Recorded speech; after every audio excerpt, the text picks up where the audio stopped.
Go to get your game on. Go for the beers. Go for the cheers. Go for the hit and the hits. Go for the stakes and the stakes. Go to get your parlay on. Go to get your party on. Go for the scene. Go for the screens.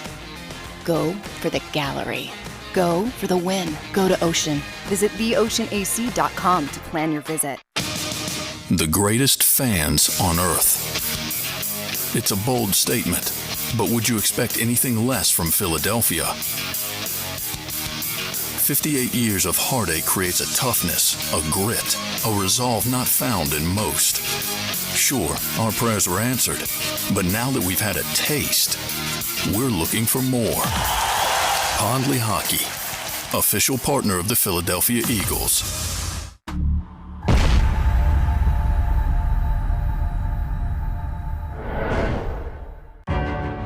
Following the biggest offseason of moves and acquisitions by General Manager Howie Roseman, the expectations of this city have never been higher. Welcome to the 2022 Pond Lehocky Postgame Show on 6abc.com and across the JAKIB Sports YouTube channel, exclusively presented by Pond Lehocky Giordano. Live from the Gallery Bar, booking games inside Ocean Casino Resort. Let's get this post-game show underway. EAGLES, Eagles.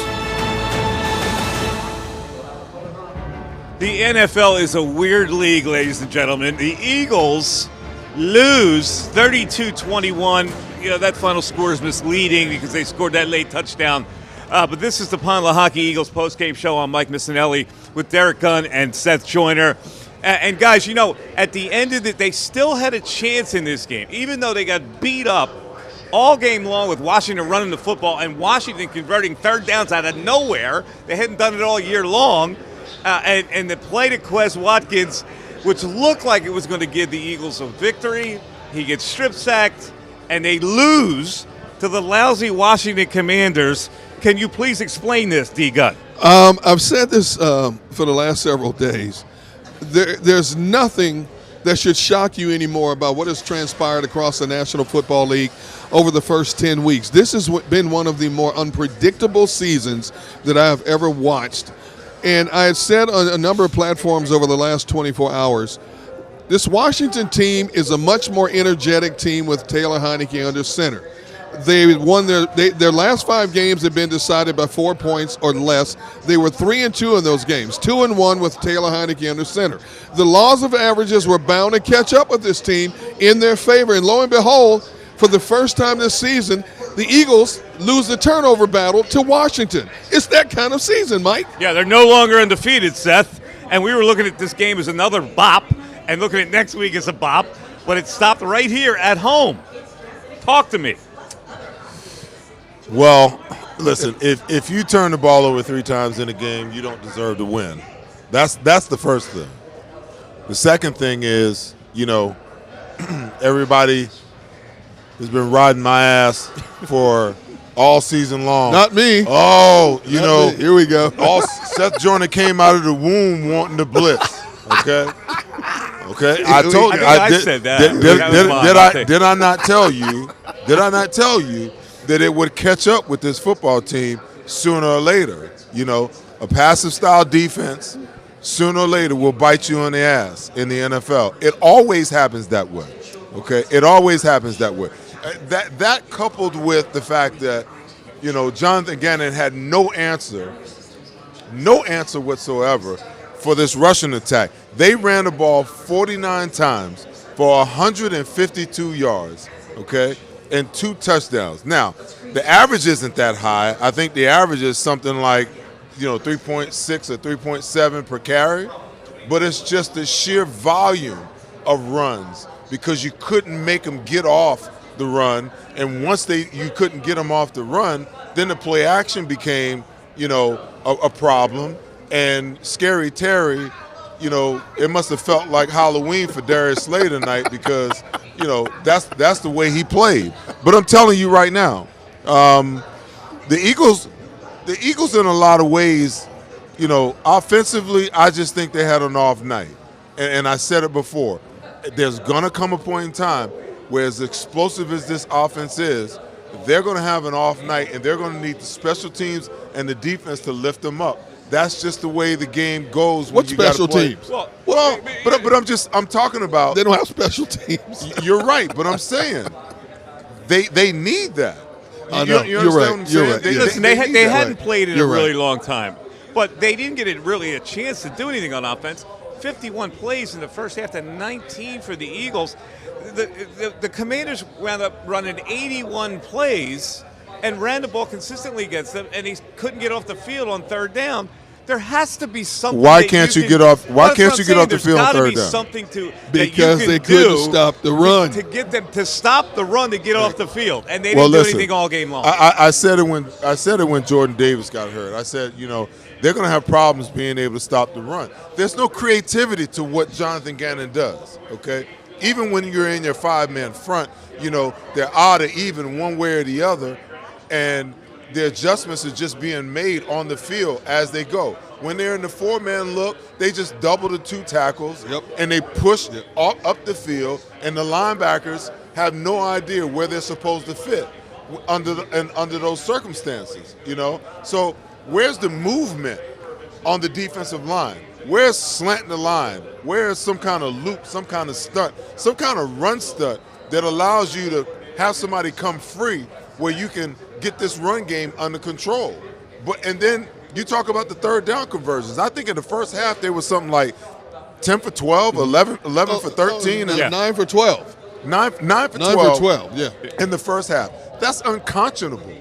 Unconscionable. No wonder the offense couldn't get on the darn field, because we couldn't get off the field defensively. And every single down, I'm so sick and tired of seeing this sticks defense. Even when it's 3rd and 8, the cornerbacks are back off the ball. 12 yards off the ball. You're just going to concede it without ever challenging the wide receivers to try to get off the field? And Nick Sirianni's mad when he's going into the locker room at halftime. He should have been mad and went in and wrung Jonathan Gannon's damn neck. That's what he should have done. Here's the whole thing, though. They, as sluggish as they were hanging in there, and you just thought that they were going to do something like they do every week, which is to get a drive that wins the game. Why? They haven't done it all year, Mike.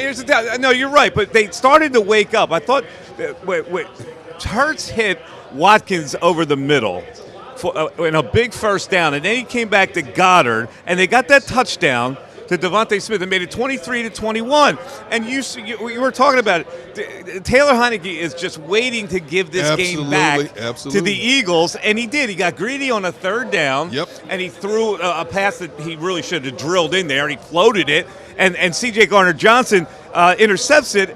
And then the Goddard play happens. Yes. This is something we haven't seen all year, where they get the other team kind of hands it to them. They usually take advantage of that. They did not take advantage of it tonight. No, absolutely not. And I'm not going to attribute it to layoff, because this is one of the healthier teams in the National Football League. A team that can turn it on and turn it off the way they have offensively. It's not about layoff. They were well rested. They needed to get some players nicked up. They ran into a team that finally knew how to neutralize them. Houston set the blueprint on a Thursday night. Lowly Houston ran for $163, and a kid named Damian Pierce had $139 against this. So what did Washington do? It's quite obvious now. Washington's offensive line is built for run blocking more so than pass blocking. They came out and asserted themselves right from the start. And, Mike, the thing that shocked me the most was they weren't running outside plays. They were running right between the tackles from start to finish against this Eagles defense, and Javon Hargrave and Fletcher Cox could do nothing about it.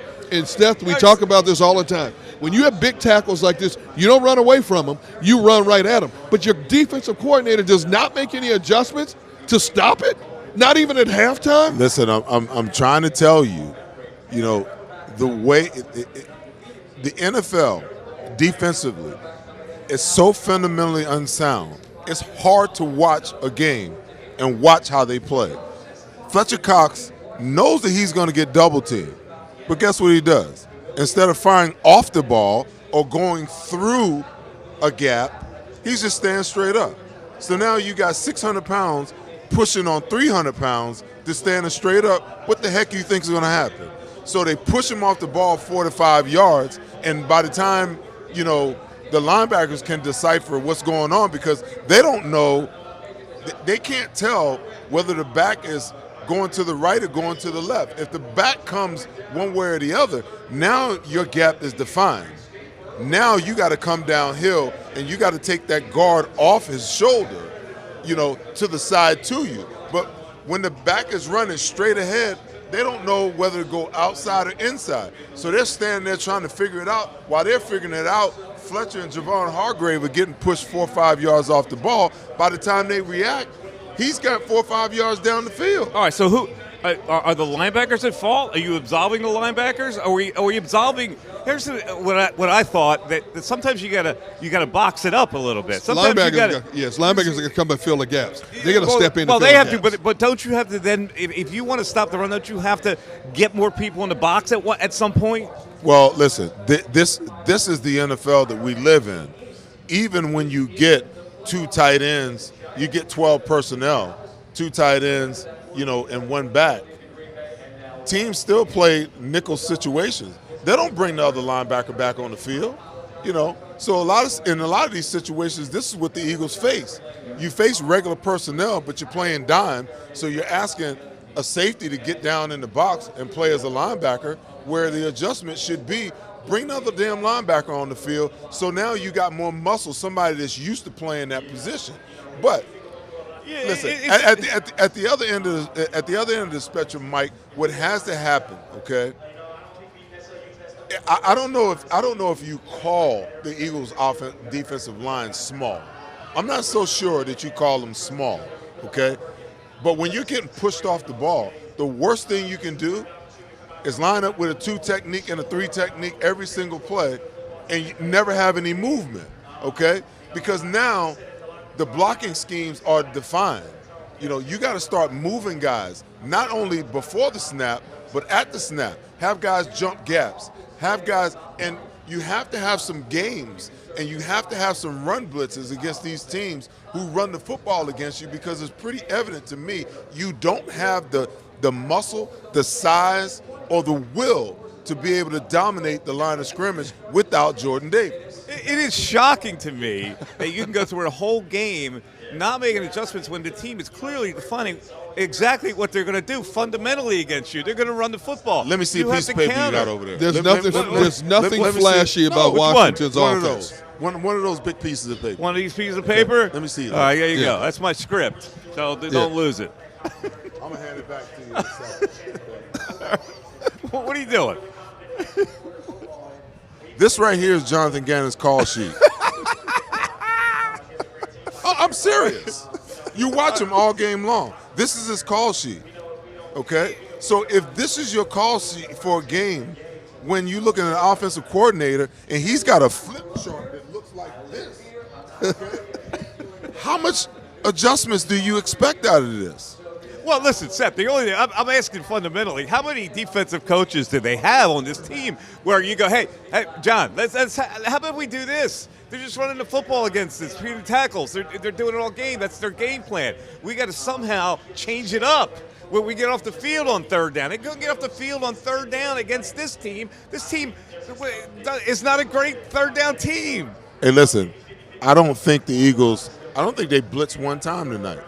I think the last 2 games they've blitzed maybe twice, maybe once or twice, you know, and everybody keeps going in on me about, he just wants to blitz. How many weeks have I been saying? Run blitz would have been necessary tonight. How many weeks have I been saying this 4-man front is not good enough to get home?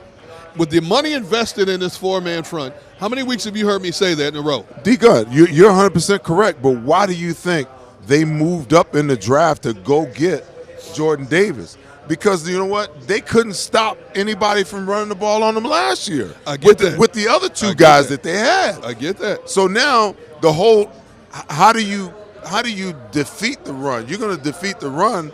Back in my day, you could defeat the run with a 4-man line and 2 or 3 linebackers on the field. Now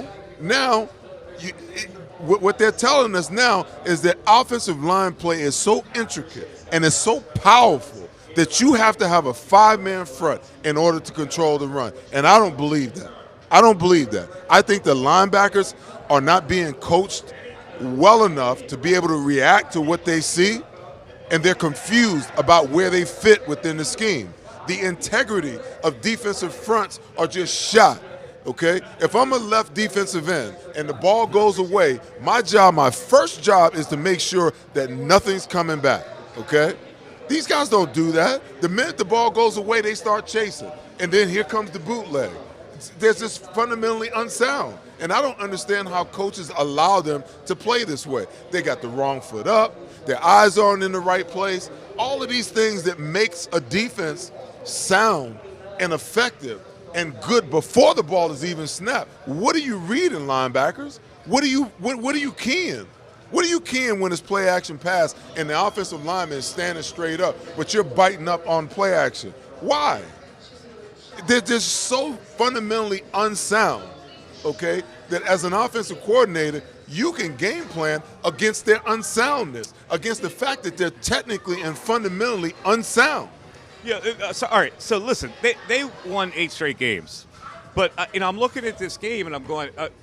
I can read a chart just like anybody else. I can read statistics. The Commanders came into this game, the last 3 games, running the ball almost 50% of the time. Yes. That's the 6th highest rate in the NFL over that span. If you're a defensive coaching staff, you go, they're going to run the ball. Absolutely. Absolutely. Is it that difficult? You've preached it up until kickoff. They are going to establish the run.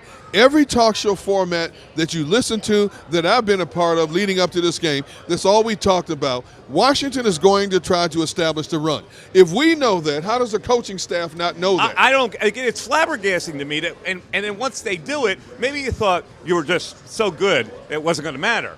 But once they start doing it, and they're keeping your offense off the field, a good coaching staff adjusts to that, figures out a way to stop it. Let me tell you something. Yes. Fold that piece of paper up again and hold it up, okay? There's not a whole lot of adjustments that's going on one sheet of paper. And you want to know the most egregious thing? The most egregious thing is that you didn't adjust it based upon what happened last week, okay? So guess what's going to happen? You going to Indianapolis next week. You think Jonathan Taylor, who just ran for 166 yards yesterday, you think he ain't drooling off his face mask? I'm telling you. You think that and that kid can dip to the outside. Yeah, you think Derrick Henry ain't drooling off his face mask, and you think Saquon ain't drooling twice off his face mask? Don't forget about Aaron Jones and A.J. Dillon coming to town as well. I'm trying to tell you, man. Are you kidding me? I said it. And you got Tony Pollard coming up Christmas Eve. It is clearly the template on what you have to do against the Philadelphia Eagles, and now it's up to them to adjust. I will say this, though, because I know a lot of Eagle fans are thinking the same thing, that there was a face mask that they missed on Goddard, and that really should not have been a turnover. No, it should not have. And so I don't know if you want to throw that into the equation, you can go ahead and throw it into the equation. But it doesn't erase the fact that they got housed with the Washington Commanders running the football against them. All right, Lane Johnson is just played a game and he's not used to it. They lost. So he joins us from the locker room. And Lane, I really don't know what to say. It's pretty surprising to a lot of people, but Washington had a simple game plan. They just ran the football at you guys in this game, and you didn't really get a chance to get on the field that much to establish your offense. What do you have to say? Yeah, we were just really sloppy on both fronts. Turning the ball over. Missed opportunities. I think we had 20 plays in the first half, so just had to roll with the punches. This one stings, but at the end of the day, I feel like we can learn a lot from this game moving forward. And I'll feel. Hey, Lane, let me ask you this. Okay, you guys have played just 2 games in the last 28, 29 games, number one. Number two, Washington ran 81 plays in this game.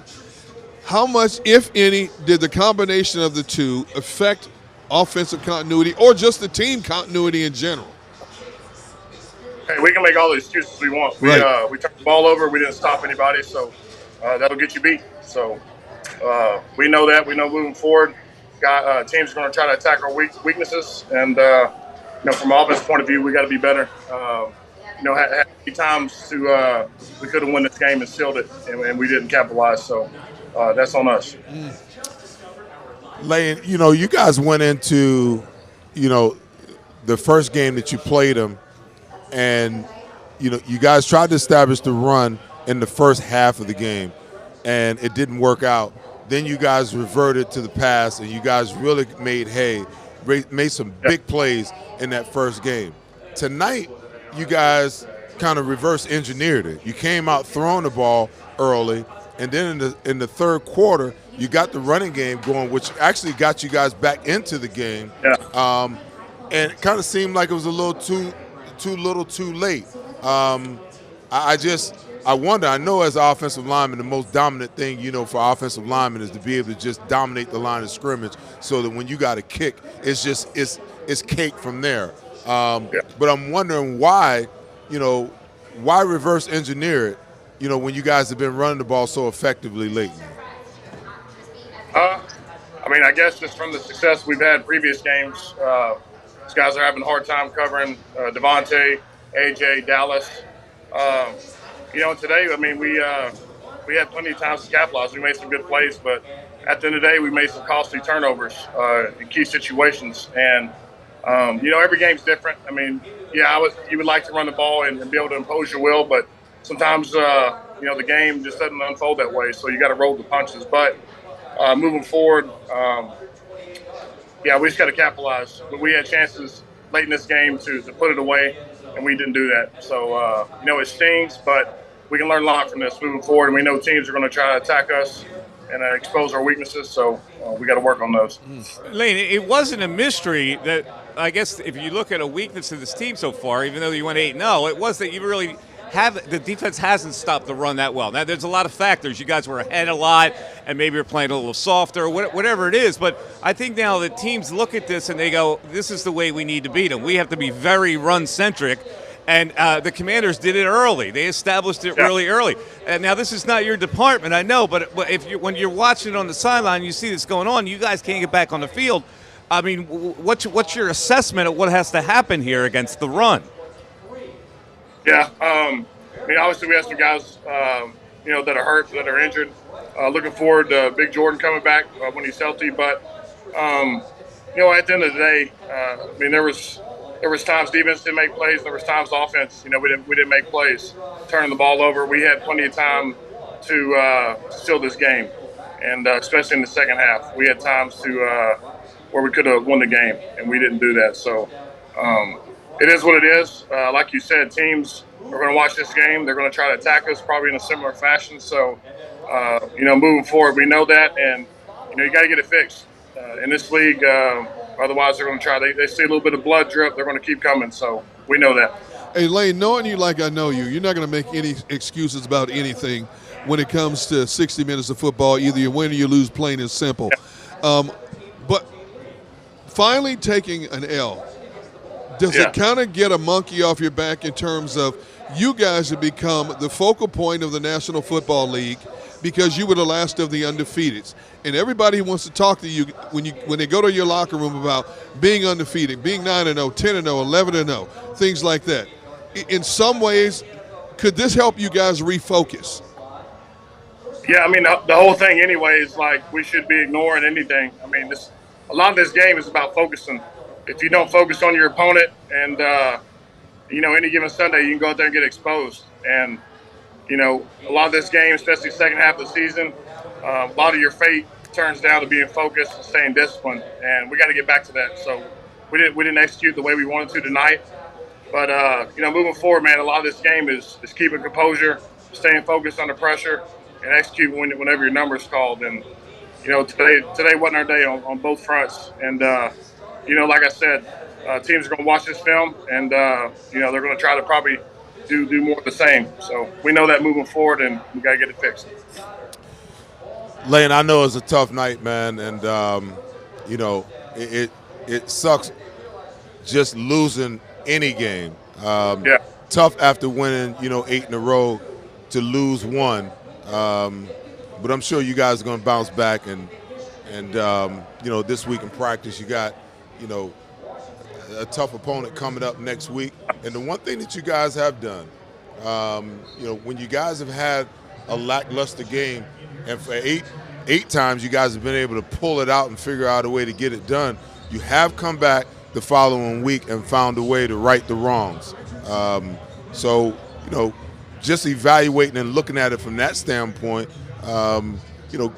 give me a key thing on the offensive side, a key thing on the defensive side that you guys need to really work on to rectify this situation, and I know you guys will.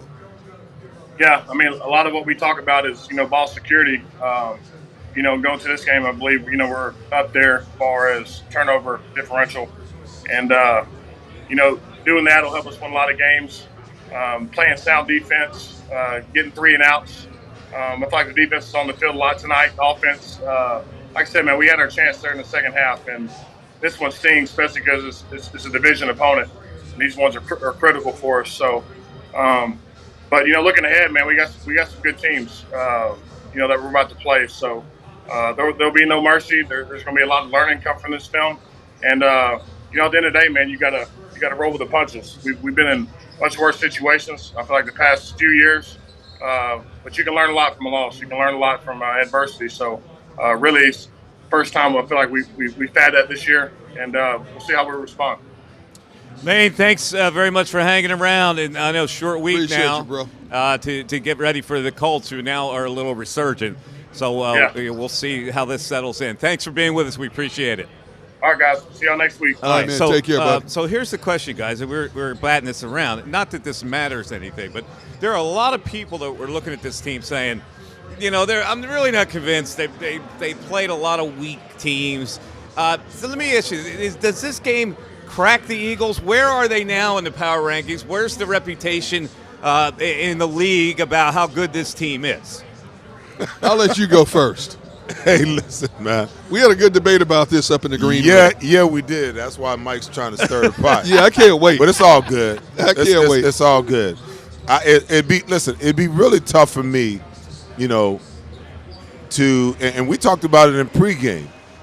Early in the season when the Eagles had won, 4 or 5 games in a row, no one wanted to give them the respect that was due them to be the number 1 team in the power rankings. As they got to 8-0, 7-0, 7-0, 8-0, and then you saw Kansas City fall twice, and you saw Buffalo fall twice. In my mind, I was like, listen, there's no way in the world that you can put those teams ahead of the Eagles, given that the fact that, yesterday the Minnesota Vikings, who the Eagles took apart, went up to Buffalo on their home field and beat them. That's right. Okay?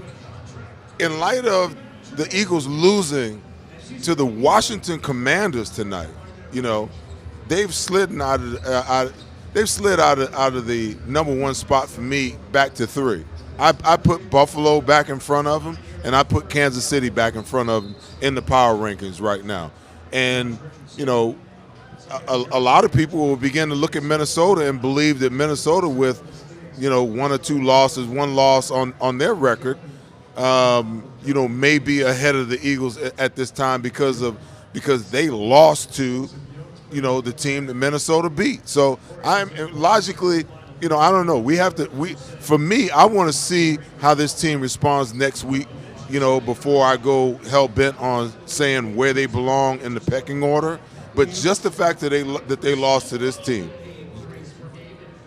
they moved down to 3rd for me. I agree with you, and in fact, because I know how these, when people look at voting and putting power rankings, they put a lot of weight in certain games. It's almost like college when you see a good college team, they lose to a lesser team, or they don't beat a lesser team by a lot. They're willing to drop them way down. I do believe there's a lot of sentiment now because of what the Vikings did to Buffalo, that they even though the Eagles have beaten them, they'll move Minnesota ahead of the Eagles in the power rankings. I can't put Minnesota ahead of the Eagles in the power rankings simply because 6 of their wins they've had to come from behind.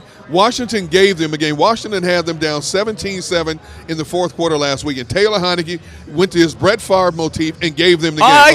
I agree with you. Now, Buffalo gave them the game. The quarterback fumbles at the 1 yard line. I agree. Gave them but the game. You know how much weight that people that are ranking these teams.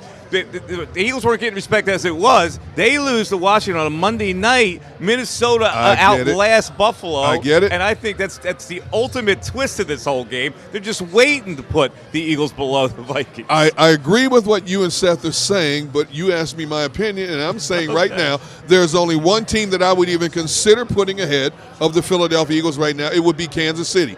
Yes, Kansas City has 2 losses, but that offense is electric. The Eagles' offense is electric. I would, if push comes to shove, Kansas City is the only team. I'm not putting Buffalo ahead of them. Buffalo, your quarterback Josh Allen, who used to be at the top of the pecking order in the MVP talk, leads the National Football League in interceptions right now. Okay, Patrick Mahomes is still up there. I'm not putting Buffalo ahead of the Philadelphia Eagles. I'm not putting Minnesota ahead of the Philadelphia Eagles because of the manner in which they win. Kansas City is that only team, when you look at the 31 other teams in the National Football League, right now that I would put ahead of the Eagles. I can agree with Kansas City. I will say this about Buffalo. And the question I pose to you guys, if Buffalo played against the Philadelphia Eagles right now, and Josh Allen is 100% healthy, okay, they're at full strength, we're at full strength. Who wins that football game in your opinion? Where's it being played? Doesn't matter. Doesn't matter. If it's in Philadelphia? Doesn't matter. Hey, listen, if it's in Philadelphia? Washington just came into Philadelphia and beat the Eagles at home on a nationally televised game. It don't matter. Every dog has its day. It don't matter. Look across the don't league. Matter. Every dog has its day. Don't matter. I think you're asking me, I would say the Eagles because Josh Allen's fallen apart. He never used to turn the ball over. No, but he said if Josh Allen is on his game. If he's on his game. But he isn't. He isn't on his game, right? Listen. If he is, I think Buffalo's a better team than the Eagles. They're going to do with him the same thing that they did with Aaron Rodgers and the same thing that you see them doing with gosh, who's the other pass-happy quarterback?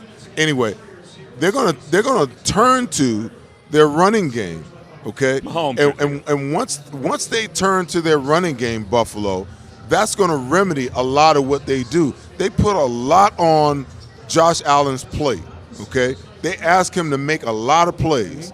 Listen, he's got one of the best wide receivers in the game. If you think Scary Terry gave our secondary, all they wanted, what do you think? What do you think Diggs? What would you say Diggs would do to our defense? Well, Come on, man. Not only that, they have a good running game also. But that's what I'm saying. Because you got Singletary, and they just traded for Himes, and Singletary is running like his job is on the line, which it is. But you also have an Eagles team that has a quarterback that is very much an MVP. The Eagles are still one of the better running teams in the league. Buffalo can't stop the run. A reeling Green Bay team went in there 2 weeks ago and ran for $183 on Buffalo's defense. Hold on to your thoughts. We got to take a break. No, Mike, we can't take a break. We got to take a break. Pretty good. This has been. Come on, Mike. This has been a crazy first segment. We got to take a breath. We're going to come back. There's a lot of things we need to talk about. Not only did they get toasted with Washington running the football, Slay got toasted tonight, and they just weren't on the edge. You know what disturbed me? The field goal right before halftime that they just willingly gave field position to and let that guy bang 3 before the half. That would never happen earlier this year. Well, there's one play bigger that bothers me than a field goal. Yeah. Brandon Graham, a 13-year vet, taking that unnecessary rough penalty. Yeah, you can't do that. Listen, he knows better than that. A lot of things we have to sack discuss. Greed, man. And man. It's called sack greed. It exists among defensive linemen. It's sack greed. It's sack greed. I love that term. Greed. We're going to flesh that out a little more. It is the Lehocky Eagles postgame show. We're live at Ocean Casino. You watch this, 6abc.com. JAKIB Sports. Hang with us. We're going to be here for a while. Diamond Debate is coming up next. I think it's going to be a field goal issue. I think it is because there's another field goal that bugged me late in the game. Mike Missinelli, Derek Gunn, Seth Joyner. We're back after this. Oh, man.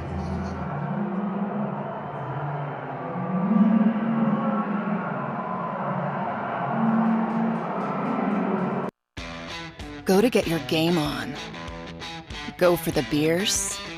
Go for the cheers. Go for the hit and the hits. Go for the stakes and the stakes. Go to get your parlay on. Go to get your party on. Go for the scene. Go for the screens. Go for the gallery. Go for the win. Go to Ocean. Visit theoceanac.com to plan your visit. Do you stream on a Roku, Fire Stick, Android TV, or Apple TV? Now you can watch 6ABC 24/7 with the 6ABC Philadelphia streaming app. The big story on Action News. Search 6ABC Philadelphia and start streaming today. Philadelphia fans, we're cut from a different cloth. Born into a brotherhood and bonded to our team for life. We believe anything is possible because we've witnessed the impossible. While we may be from different neighborhoods, come Sunday, we are one, and we will be heard. Pond Lehocky, official partner of the Philadelphia Eagles. We all know that taxes are just part of life. It's true during our working years, but also in retirement. But what you might not know is up to 85% of your Social Security benefits might be taxed. Our team at Thrive Financial has helped retire thousands of people across the Delaware Valley by asking questions they never knew they needed to ask, including how their Social Security benefits might be taxed. It's time to be proactive on taxes. Get your Thrive Retirement Tax Playbook today. Go passionately. Go fearlessly. Go confidently. Go Birds! Go confidently towards your goals with First Trust, Philly's hometown bank for nearly 90 years, and the official bank of the Philadelphia Eagles. We're focused on getting you over the goal line. So go with conviction, go with trust, Go Birds! and go forward with us by your side. First Trust Bank, the official bank of Philadelphia dreams. Oh, and go Birds.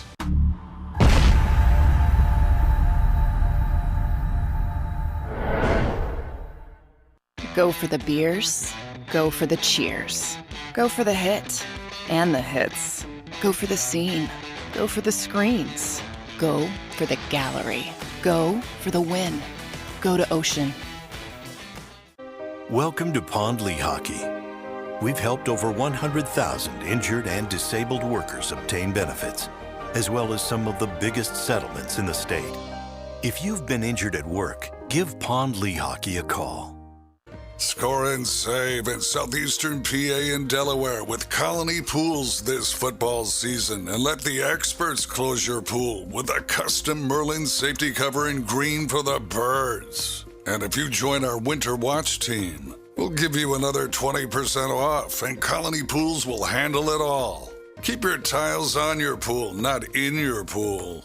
Fly with Colony right now, birds fans. Visit flywithcolony.com.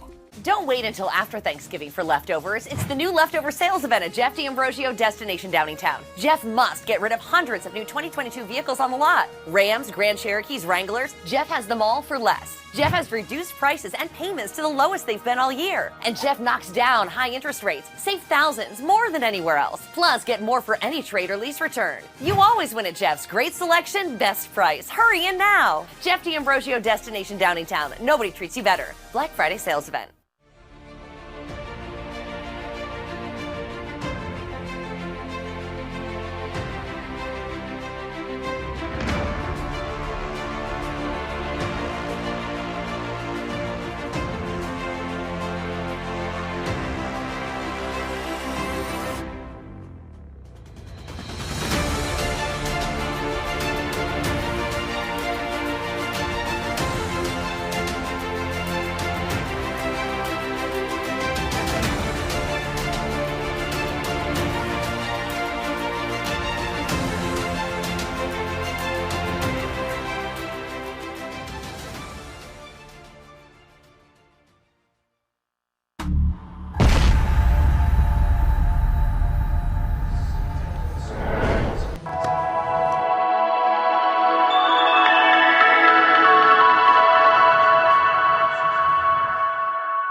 Welcome back to the Pond Lehocky Postgame Show. I'm Devin Caney. It is time for the Diamond Debate presented by Mark's Jewelers. Guys, lots of things to choose to debate in this one, but first we have to get to the goods, to the bling. They gave me pearls. They gave me 3 different pieces actually this week: a necklace, a bracelet, and earrings. And in Mark's Jewelers' defense, they gave them to me because they like to put like a little eagle spin on everything that they give me, because pearls represent wisdom, and the Eagles have shown wisdom in showcasing their strengths and exploiting opponents' weaknesses. They did not do that tonight, but Mark's Jewelers did not know the way that this Commanders game was going to go. They also gave Seth Joyner some bling that puts mine to shame. It puts pretty much anything I've worn so far this season to shame. You got to put your sunglasses on if you look at this. Look at that. Look at that. All right, what are the details on that? It's 51 carats. Hey, how come we didn't get any jewelry, Mike? Mark. White gold. Yo. Marks gave him that to wear? Yeah. Are you jealous? You don't give us anything? What do we get, 10? Copper? Okay, well, Mark, if Cubic you're zirconia watching. or something? Good night, look everybody. them up. Dang. Come on, Mike. Okay, well, no. Okay, what would you want if they were to provide you guys? Because we know Mark's special. going to that's a watch nice piece. I like to have that. Special, man. I'm a big watch. See, I own a lot of watches, so it's got to be a watch for me. Okay. Yeah. So, yeah, You wanna your rock Apple this? Watch What's compared that? to that. You want to rock this? No, see, That's really and for Look, me- it's to me- literally like blinding in this for me to wear that watch monitor in here. public, I need to be 6'3", 260 pounds. See, I ain't wearing that, bro. I'm not wearing that in public unless I have a nobody's gonna 4-man. take But see, ain't Nobody's nobody gonna gonna try to take take that that off you. No, Hey, listen, man. Look, I'm 5'11", 225, bro. With the right equipment, I'll hand it to him. What's that? Versus the right equipment, I'll just be like, here. You give me a can have 4-man it. security detail, I'll wear that Well, watch. listen, I don't even need it. I don't need nothing if I got to have that kind of detail. No, Were you wearing that as we were watching the game? No. Oh, you just put that on? No, you can't miss that if you were watching the game. man. Come on, okay. you know. By the way, Devin, that's like one of my. That's probably the favorite thing I've seen. Really? What, Yeah, the necklace? yeah, You I like that. Yeah. Yeah, I like that. Because it's not overly. I don't know, blingy. man. It's Yeah. mama's I feel like I'm mama's covering birthday it up. today. I might have to buy that little. Oh, That's uh-oh. really thing. nice. Uh-oh. Yeah. Yeah, no, it is a nice one. Thank you, Mark's Jewelers. I all know right. she watches. She like cheesing, like, yeah, get it. Hey, Mike, I'm upset, man. We didn't get anything, man. Yeah, you know, we got Yeah. sliders. Yep. Yeah. We got hamburger sliders up there. And wings. That's what we got. And wings. And wings. You Hey, got the- some good wings. wings. Hey, the brownies was good. I didn't even get a Very brownie. good. The brownies. Huh? I didn't get a. I think Devin had like 6 of them. I did. Did you really? I was just No, I kidding. had 2. Oh, you had 2. Okay. But they're big. Our green room has really good I brownies. might not have made it to the setup day. I asked the guy, I was like, hey, man, can you get some ice cream? Some vanilla ice cream? He act like he didn't even hear me. But if I'd have got that ice cream, I would not be sitting here right Wow. now. I'd be in the green room sleep. Well, guys, last show we were eating cookies because the Phillies lost and we were sad. So maybe this week we need some brownies and ice cream because the Maybe Eagles we are need to making us just do sad. away with the. Now that you mention it, maybe we need to do away with the dessert. No, no. 2 weeks in a row. No. The chocolate chip cookies Yeah. and the Phillies lost the World Series. Okay. We're sitting That- right here oh, that's a watching good it. point. Then tonight we got the brownies up there and the Eagles. Believe in break. superstitions? Really? We've had the Hey, brownies. man, whatever We've it- had brownies. Football on- mentality whatever it takes. resurfacing So look, there? I'm a Whatever it superstitious takes. person, but when it comes to dessert, do not involve them in superstitions because I Yeah, can't see? go without them. Hey, That's let me where tell I you draw the something. line. Let me tell you something. If they show up with some cookies next week and the Eagles lose, the following week when the guy come in, You know I'm like, what? take them Look cookies at- right no, out no, of no. here. No, dude, you go sit in your own personal green room. Bring the cookies, bring the brownies. Listen to that. You sound like the football player, the superstitious football player who always put on one shoe, one sock first, and then the other shoe and the other sock. Were you one of these superstitious type players? I was. What was your superstition as a so player? When I got to the locker room, I had it all. I had a system. Yeah. So I would lay my socks out, then my pants. Oh my goodness. Right on top of the socks. Right.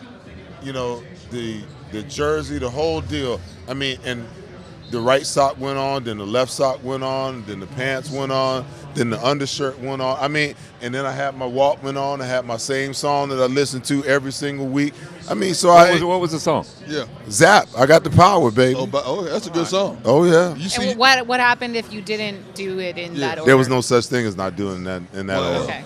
I found out. I was a creature of habit. you sound like that dude Serrano in the movie Major Leagues. He had to do his ritual with his little buddy Jobu, the statue in there, and he'd have to address the statue before he got ready to play again. Well, I'm not into them kind of idols and whatnot, but I did have a system. I was very systematic about what I did, and once I put my Once I put my headsets on, everybody in the locker room knew. Don't even talk to them, even the coaches. Wow. Because once those headsets go on, I'm locked and loaded. Well, like Devin said, did you ever step out of character No. and miss a step? No. Which Well, you played a bad no, game? You can't but do it. It's a good transition because we haven't gotten to the actual diamond debate topic yet, Okay, and all it's right. What's to blame, who is to blame. There are many reasons to blame for this Eagles loss. Maybe someone didn't do their pregame routine in the right order, or didn't listen to their song. We don't know. But the options, and you guys can weigh in on the JAKIB Media Twitter page and also the YouTube page. It's in the comment section. What cost the Eagles their first loss? A, Jonathan Gannon. B, officiating. C, turnovers. And now I know all three of these things were factors, but which is the biggest reason for the loss right now? Jonathan Gannon is leading, it's not like a big divide here. It's Jonathan Gannon leading by 43, then turnovers 37, and officiating at 20. So what do you guys think about this one? I'm going Gannon. Plain and simple. Are you going to ask Seth that first? Yeah, really.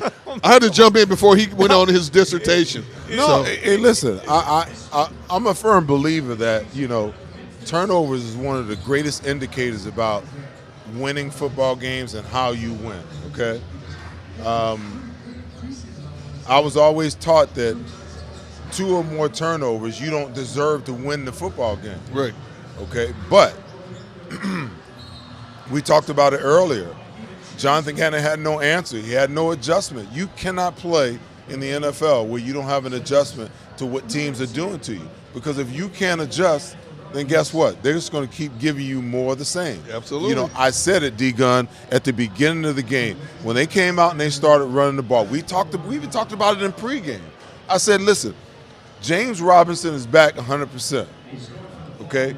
Gibson doesn't even get the type of playing time that he got earlier in the year because this dude, James Robinson, is a straight beast. I said, if the Eagles don't remedy this, what's going to wind up happening, they're going to run it, and when they want to go play action, they're going to get whatever they want to get. It's one of the main reasons why Terry McLaurin has emerged ever since Taylor Heineke has taken over as quarterback. Right. Because they're running the ball more effectively, and then when they run it more effectively and they go play action pass, it's just common sense when you really think about football. It opens up the entire playbook.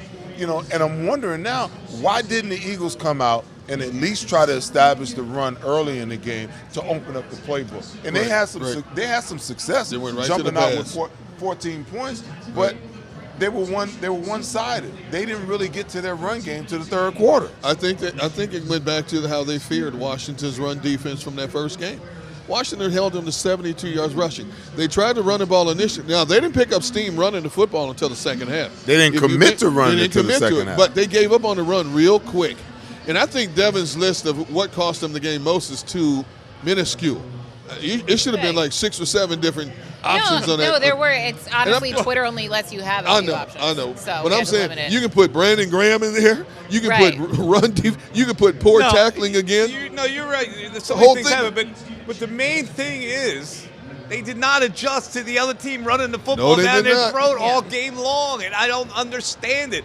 They've got a staff of defensive coaches, and they were unable to influence the game defensively. That is something I do not understand. And you're right about them finally running the ball, because it was the drive where they finally committed to the run. They got it to 23-21 on that drive. They went a little up-tempo. They changed it up a little bit. Defensively, they never changed up. Mike, as I said a few moments ago, Houston set the blueprint. Did they adjust against Houston's run game? No. Houston just basically couldn't finish the drives, okay? Washington said, hey, look, we know we don't have the talent the Philadelphia Eagles have on both sides of the football, but we have one thing. And as I said off the top of this show, it was quite obvious Washington's offensive line, which we criticize time and time again, is better built for run blocking than it is pass blocking. And that's exactly what they did tonight. They asserted themselves as a run-blocking offensive line. And you got two backs, Robinson, 6'1", 230 pounds.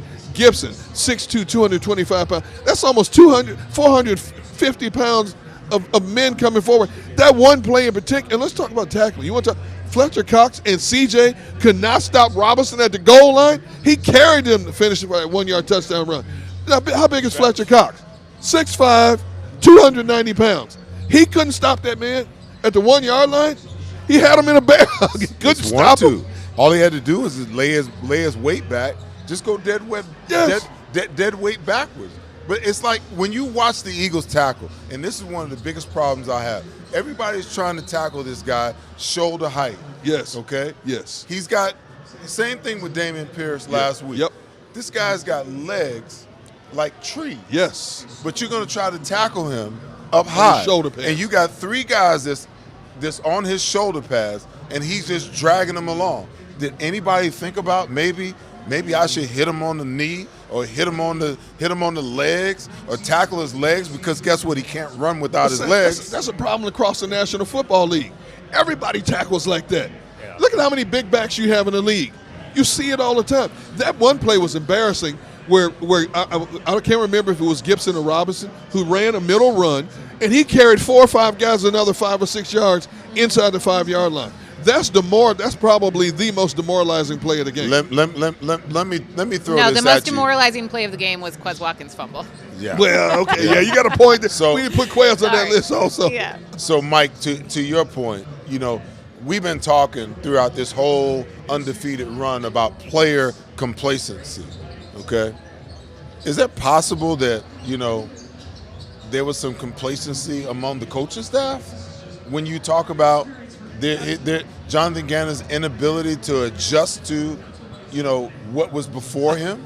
I'm perplexed. I really am. I do not understand how a team could just consistently run. They weren't doing anything magic. They're consistently running the ball against you, and they're keeping your defense on the field for long periods of time, and the offense can't get on the field. So I do not understand why you would not change some things up. This is as baffling a defensive game plan that I've seen in a really long time. There's nothing flashy about the Washington offense. They told you exactly what they were going to do. There wasn't even a lot of trap blocking. It was like straight dive runs, and all you saw was burgundy helmets moving this way and black helmets moving back this way the whole doggone night.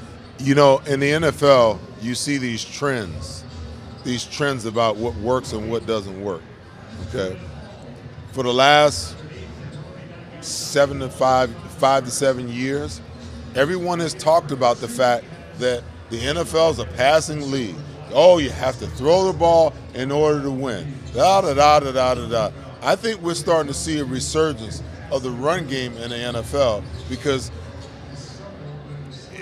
you minimize the amount of times, especially when you're playing against high-powered offenses. You want to minimize the possessions. You want to shorten the game. Absolutely. You want to be able to dominate, the line of scrimmage if you can. You saw it with Green Bay yesterday. Absolutely. I won't even go so far as to say, the Minnesota game. Minnesota ran the ball halfway decent. I believe that Dalvin Cook, had right around 100 yards yesterday. You see, the game tonight. I probably can go through 4 or 5 games yesterday where you're starting to see these offensive coordinators that are taking the ball out of these quarterbacks' hands and being able to establish the run because they're dictating personnel. And when you dictate personnel that way, now you can have whatever you want to have. And these teams that live in nickel and dime situations, no matter what personnel you put on the field, they're asking for trouble. I see teams with 3 tight ends on the field, and they still got nickel and dime personnel on the field. Yep. Are you kidding me? Yep. You mean to tell me you don't have a big backer package, extra backer package? I can see if you're afraid of a quarterback. If you're going to bunch up against the run and you're afraid a quarterback's going to hurt you. That's Taylor Heineke. Exactly. On the other side. He's got 20 and he starts. even did his best to try to give the game back to you with that foolish 3rd down throw when they're running the football and they could have maintained control, and he decides to go goofy with the bomb and it's picked off. But, Mike, let me tell you, so for years people have heard me say, oh, you got to run the ball, you got to run the ball, you got to run the ball. And I've had people come at me on social media, oh, that was a game when you played. He's outdated, But understand why I'm saying that. When you have a young quarterback or an efficient an inefficient quarterback, I should say, guess what his best friend is? His best friend is the run game. That's right. Because if you run the ball, then you can get to play action pass, and you can get to misdirection plays, and you can roll him out of the pocket. Now you've got a wide open playbook. There's not that many quarterbacks that can stand in the pocket and dominate. They just can't. Seth, they ran 51 plays in the first half. 30 plus were runs. What are you telling your staff or your team, your defensive captains at halftime? They're running the football. They ran 51 plays. 30 plus were rushes. I'm not going to go so far as to say that you don't have games like this, okay? But we saw a game like this last week. That's my problem. Well, okay? that's exactly right.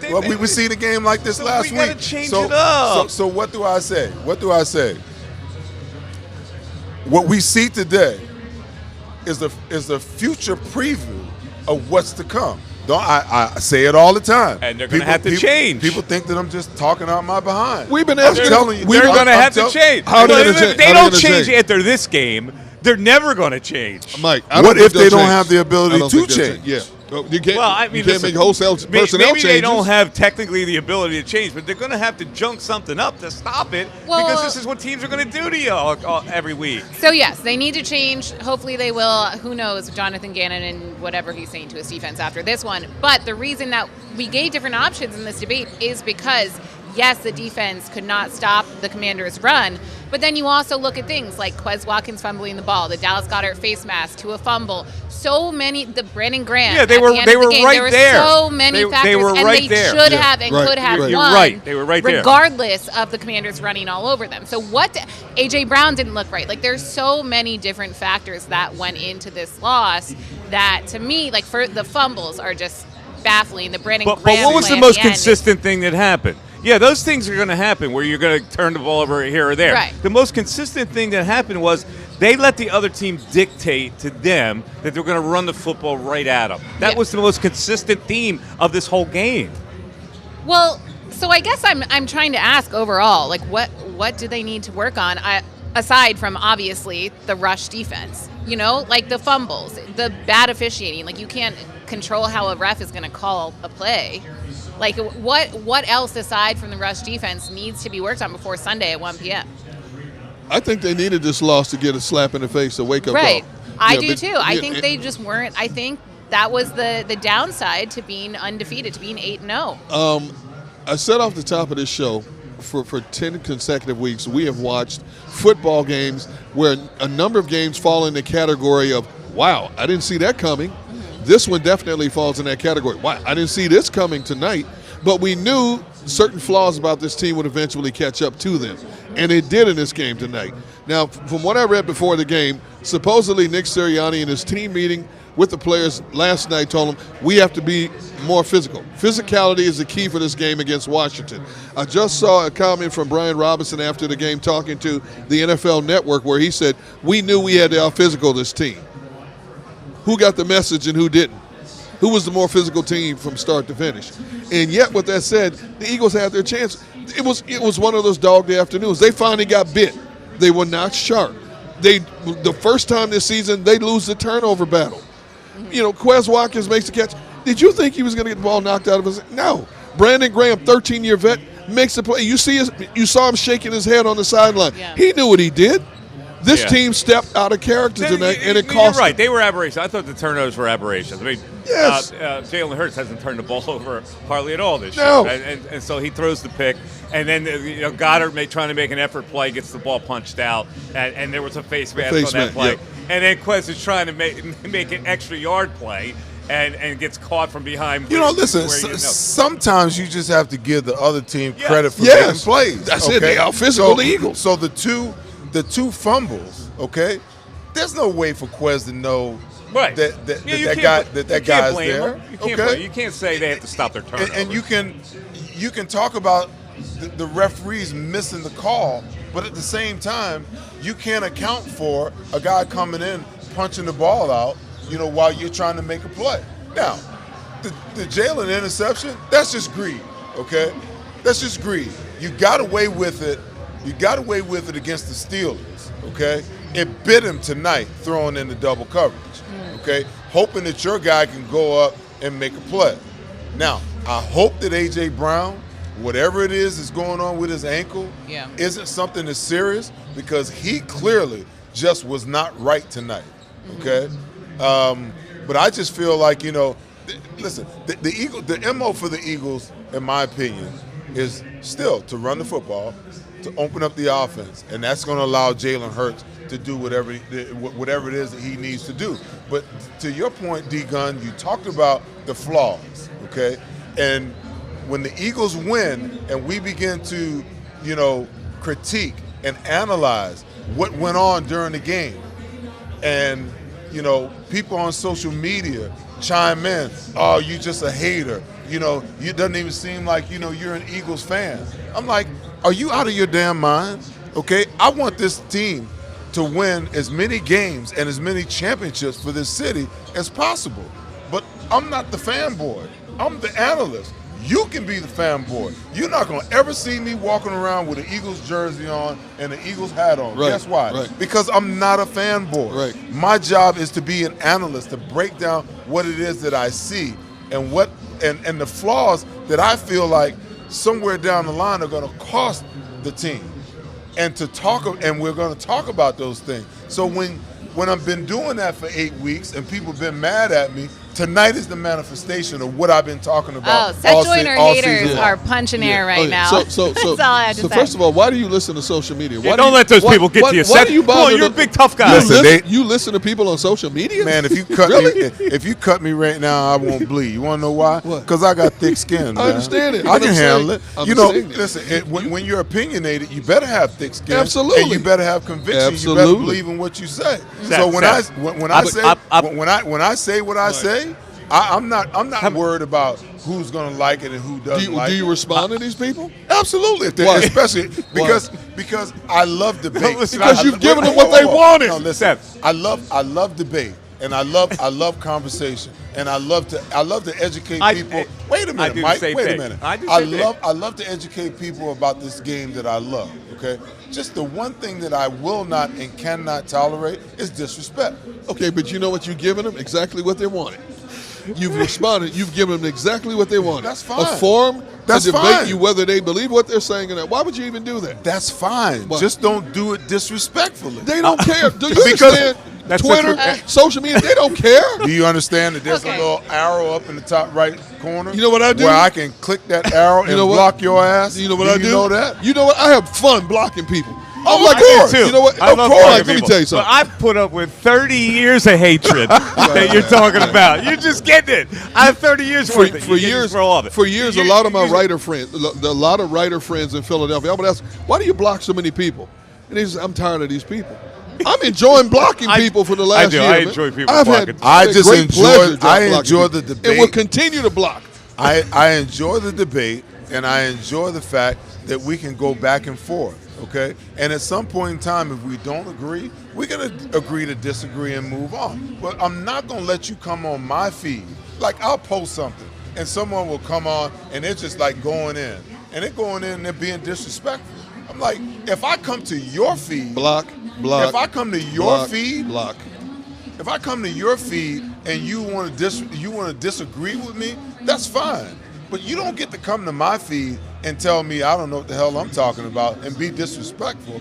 I will block your ass and everybody. Man, That's what I'm saying. I don't know how this conversation somehow went from Jonathan Gannon I don't know to how Twitter it got trolls. away from it either. It's all right. This is a better conversation. No, the worst part of this loss is the Dallas fans. Everyone's saying that the Vikings are now the best team in the league and that the Eagles hadn't played anyone. And now the Eagles are not going to be in like the power rankings. And I hate that because the Eagles get so much slander. The power rankings, I ain't seen nobody lead the power rankings and win a Super Bowl. So nobody give a damn about the power rankings. Power rankings is just a conversation piece. That's all it's just like it's the Eagles are fraudulent conversations that I can't deal with. Listen, that's what I can't deal with. Then do you debate people on social media when it comes try to that? not to. Okay, that's what I'm saying. Sometimes after a loss, I'm upset though, and I'll. Yes, I've seen you when you're upset. What? This This man is bothered by trolls on Twitter. He's wearing Thank you. He's wearing a $100,000 watch, Yeah. and he's bothered by trolls on Twitter. I am not bothered. Show by that them. thing. That's all you got Block. to do. I'm Show not it up. bothered. All right, guys. I will ice you That up. wraps up our diamond debate. Seth and I both rocking jewelry from Mark's Jewelers. Stick around because the Pond Lehocky Postgame show is coming up right after this break.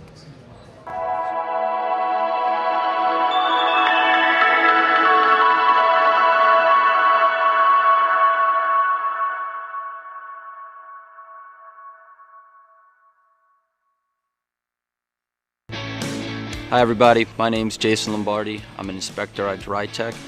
At DryTech we offer 3 major services, the first one being basement waterproofing, the second service we offer is foundation and structural repairs, and then the third service that we offer is mold remediation. If you feel you are having a waterproofing issue, give DryTech a call or check us out online.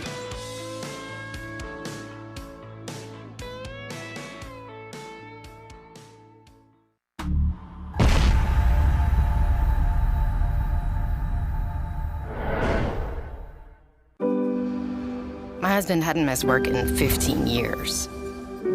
His injury required months of rehabilitation, and unfortunately, the insurance company didn't see it that way. I was working 2 jobs, but it wasn't enough. One conversation with Pond Lehocky changed everything. We sat down, told him our story, and they guided us through the whole workers' compensation legal process. Pond Lehocky. Tell us your story.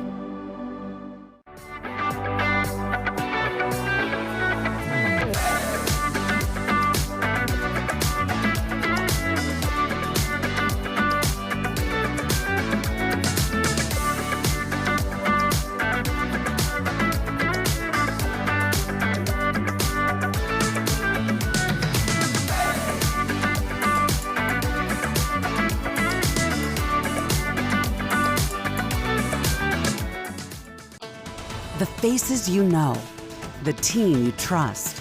The Delaware Valley's leading news program, Action News. Celebrating the life of your loved one is what we do at Life Celebrations by Givenish. When the matriarch of the Dalloway family died suddenly at 82 years old, Life Celebrations by Givenish stepped in. They will make this the easiest thing that I know it's not easy, but they will make this as easy as possible. Life Celebrations by Givenish, customizing services as unique as the individual. I just know that my dad, who is in charge of everything, was not in charge of anything at that point when my mom passed. And again, just another shout out to this place for making it easy. Turning tragedy into a celebration of life, no matter how hard, is what we do at Life Celebrations by Givenish. Life Celebrations by Givenish, customizing services as unique as the individual. Go for the beers, go for the cheers, go for the hit and the hits, go for the scene, go for the screens, go for the gallery, go for the win, go to Ocean. Continue your communication sciences and disorders education at Salus University within the Doctor of Audiology or Masters of Science in Speech-Language Pathology programs. With state-of-the-art labs, on-campus clinics, and extensive externship opportunities, students position themselves to be at the top of the job market. Stand out in the audiology and speech-language pathology profession by visiting salus.edu.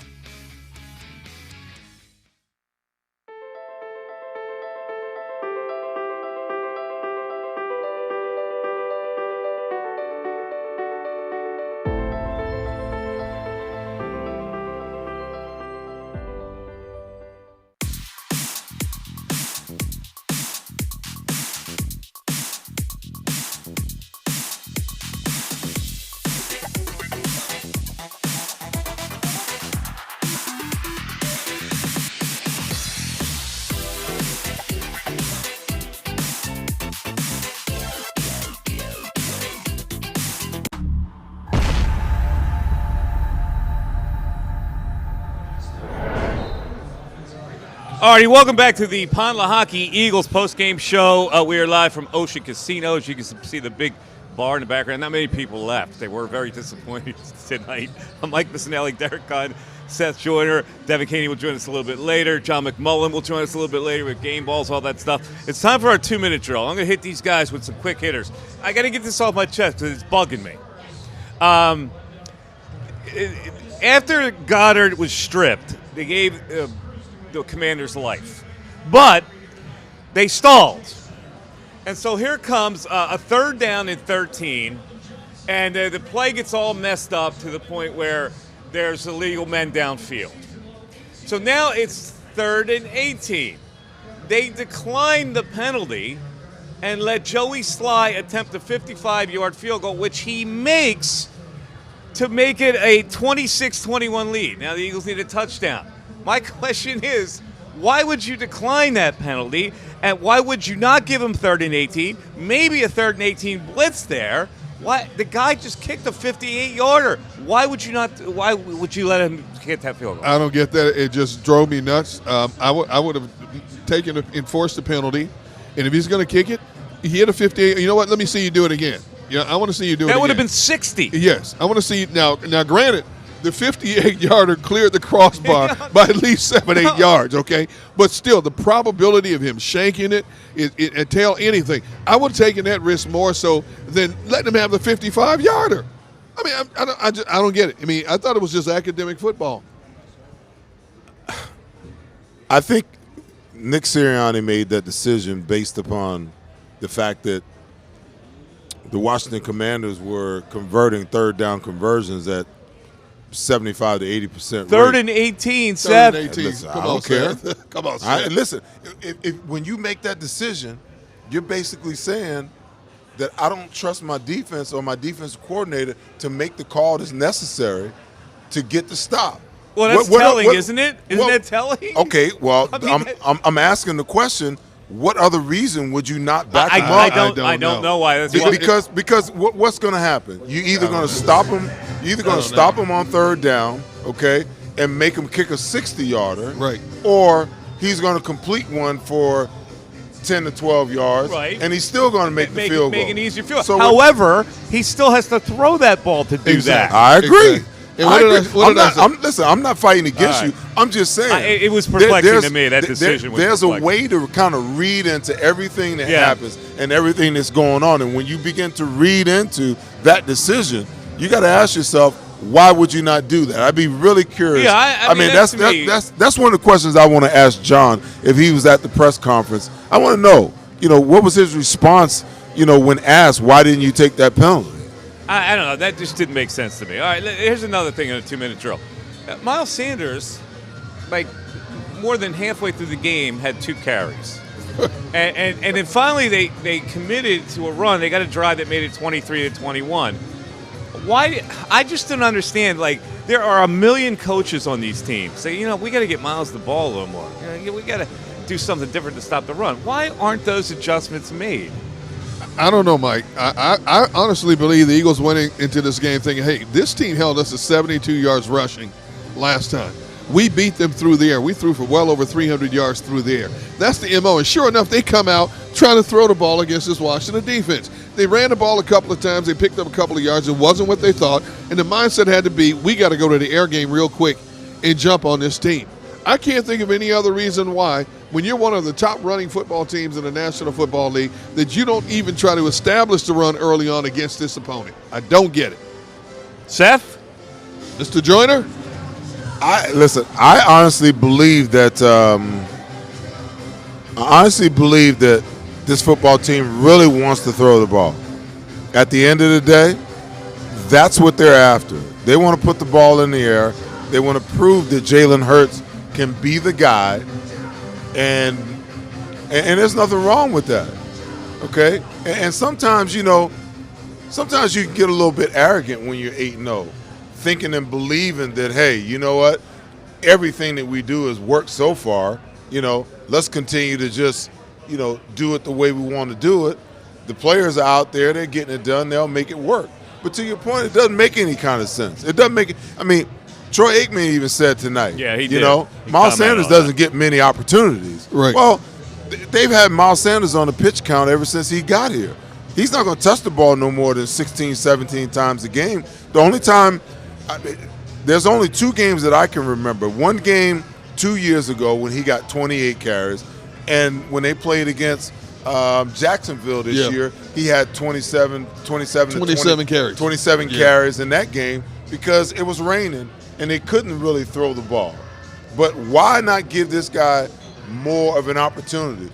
Why not give Boston Scott more of an opportunity? I've been saying for 2 years. At 1 carry for 5 yards tonight. The first game of the season, I mean, the first play of the game tonight, and I'm wondering, you know, I'm looking at Kenneth Gainwell coming out of the backfield, dropping balls on first down. He ran a little over route.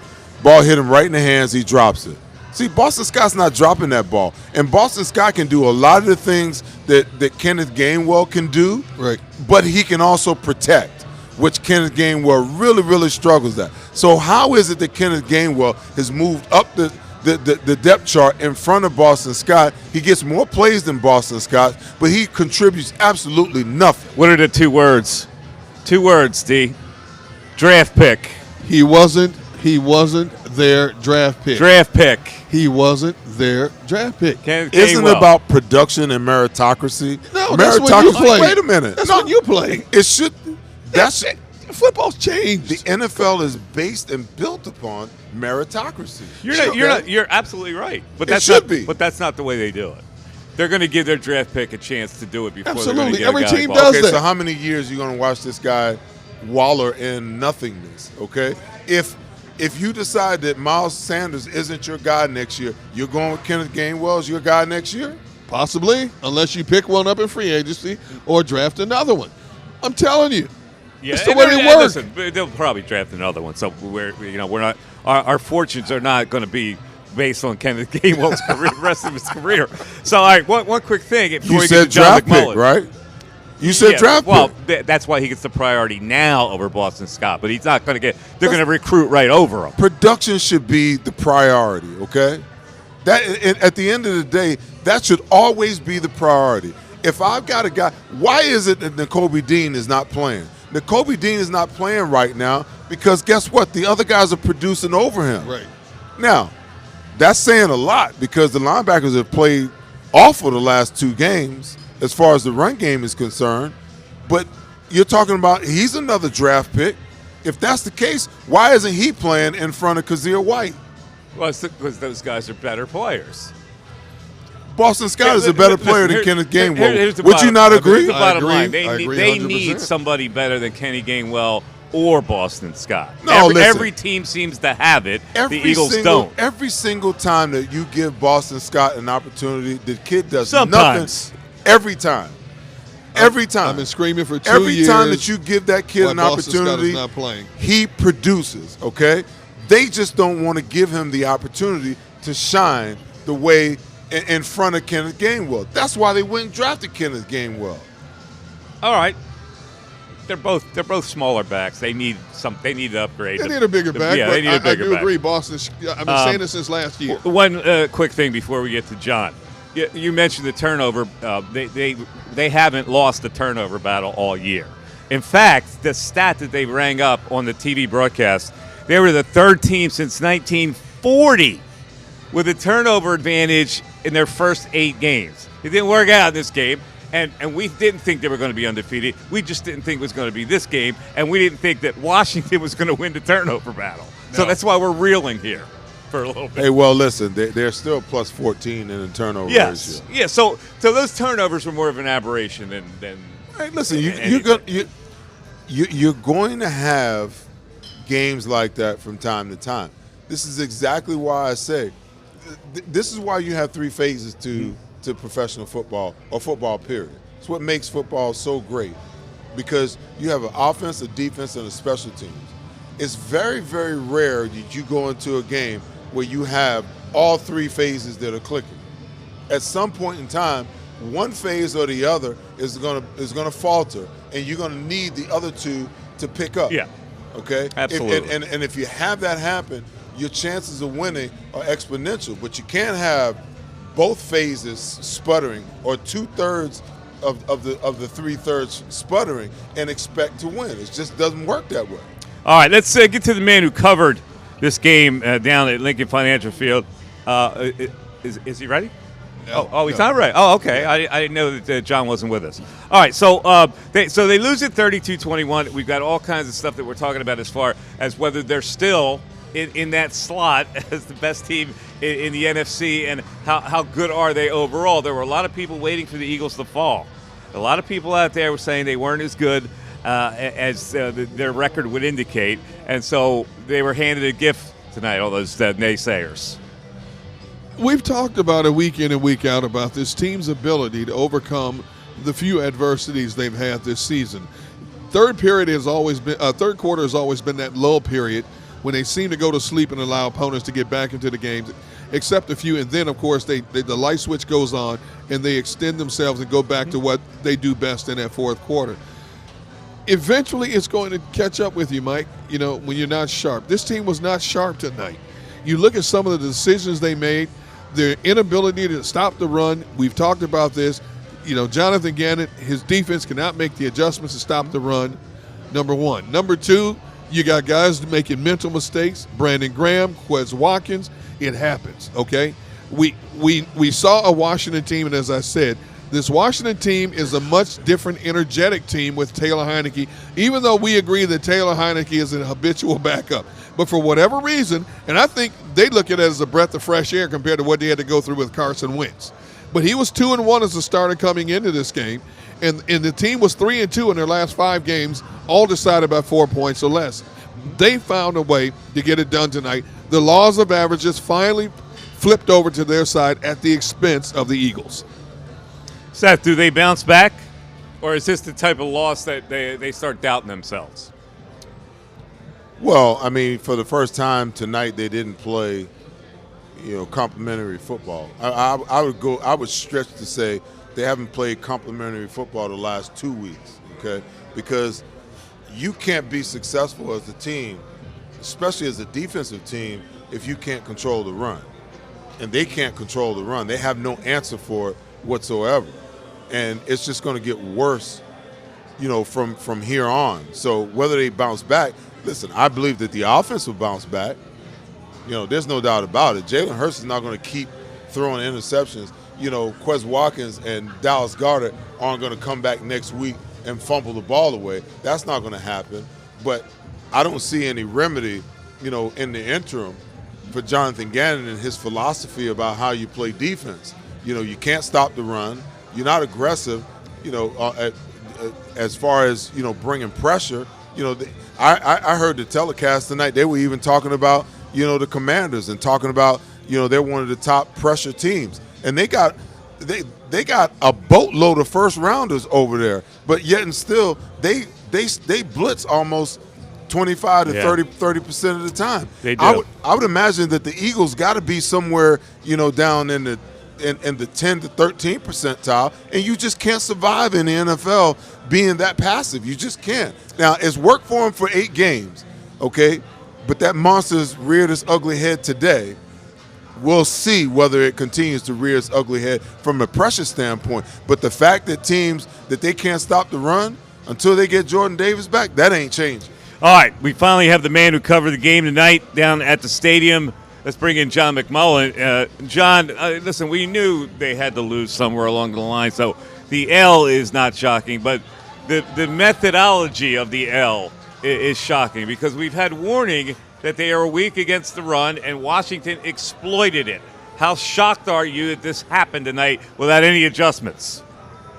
A little bit shocked. From the standpoint of stopping the run, look, I just heard Seth, and he's right. I mean, this team misses Jordan Davis dramatically, and I think I've talked about that a lot, whether it's here on Birds 365. I think people don't realize because he doesn't play that much, and they say, well, he only plays 25 snaps a game, but when 1st and 10 turns into 2nd and 10 or 2nd and 9, it allows you to do so many more things defensively. Without Jordan Davis, all of a sudden you have this, I joke, 3.7 yards of offense in a cloud of dust running game from Washington. I mean, that's their longest run was 11 yards all day, but they got 3 and 4 and 3, and then you get a first down, and it kept rolling over and rolling over and rolling over, and they couldn't set the line of scrimmage without Jordan Davis, and that's how Washington had to win this game. I talked on the pregame show. They had to run the football, they had to shorten the game, they had to stay in it in the fourth quarter. They did everything beautifully. From their standpoint, they did everything they needed to do, so you have to give them credit. From the Eagles' standpoint, they had so many opportunities to win this game. They should have won the game. You know, Quez Watkins with a 50-yard reception gets up, fumbles the football. You know, in a lot of ways, I think it's karma because Nick Sirianni got mad at a bunch of reporters who said, you know, maybe this turnover ratio, there's a little luck involved, plus 15. And I don't like the word luck either, so I get why he doesn't. But there's certainly randomness involved.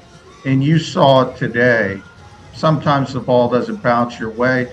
The Dallas Goedert fumble, look, the officials blew a face mask. I mean, there's not much you can do about that. Small margin of error, and the Eagles weren't able to overcome it. And they're finally 8-1. They finally lost the football game. I don't think the sky is falling, but they need to learn something from this loss. Hey, John, last week, Nick Sirianni, when he was questioned by the media about this team's inept tackling, he said maybe I'm paraphrasing, maybe we put so much emphasis on getting turnovers and things like that we've kind of neglected the aspect of basic tackling. Okay, so you're thinking you're going to see a much better performance tonight. It was no better than what they did against the Houston Texans. So what did Nick have to say after the game about the porous tackling again tonight?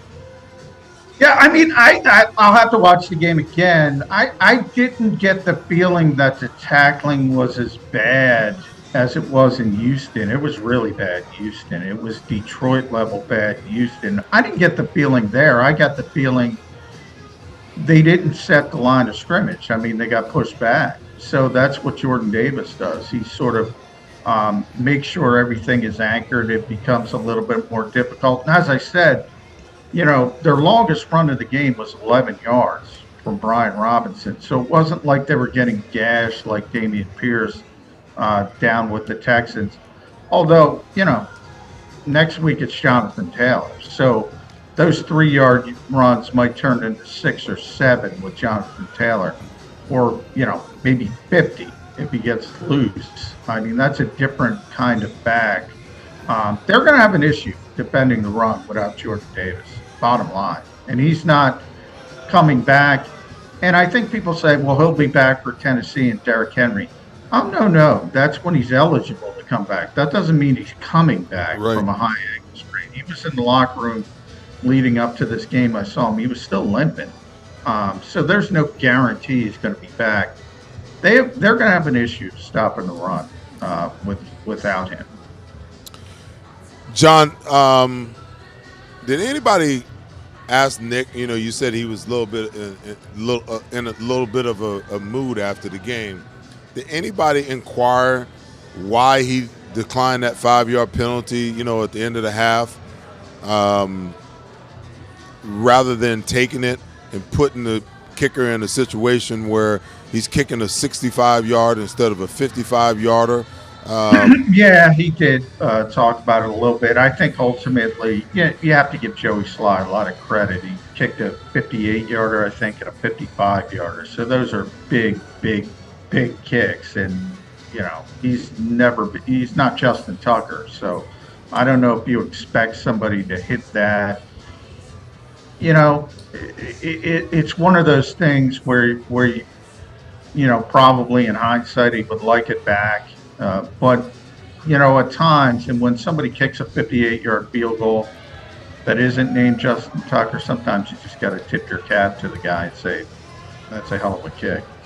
Yeah, but, John, he kicked the 58-yarder. Then he came back and kicked the 55-yarder. Yeah. The 55-yarder one was the second one. They had an opportunity to move him back to 60. I mean, the psychological effect that it has to move from 50 to... Yeah, and he said, and he probably liked that back. You know, one thing Nick said is, you know, and I think I talked about it through the 8-0 start. This was the most well-rounded team in football. Well, this was a well-rounded loss. I mean, everybody contributed. The offense was bad. The defense was bad. The special teams was bad. The coaching was bad. I mean, they were well-rounded in this loss.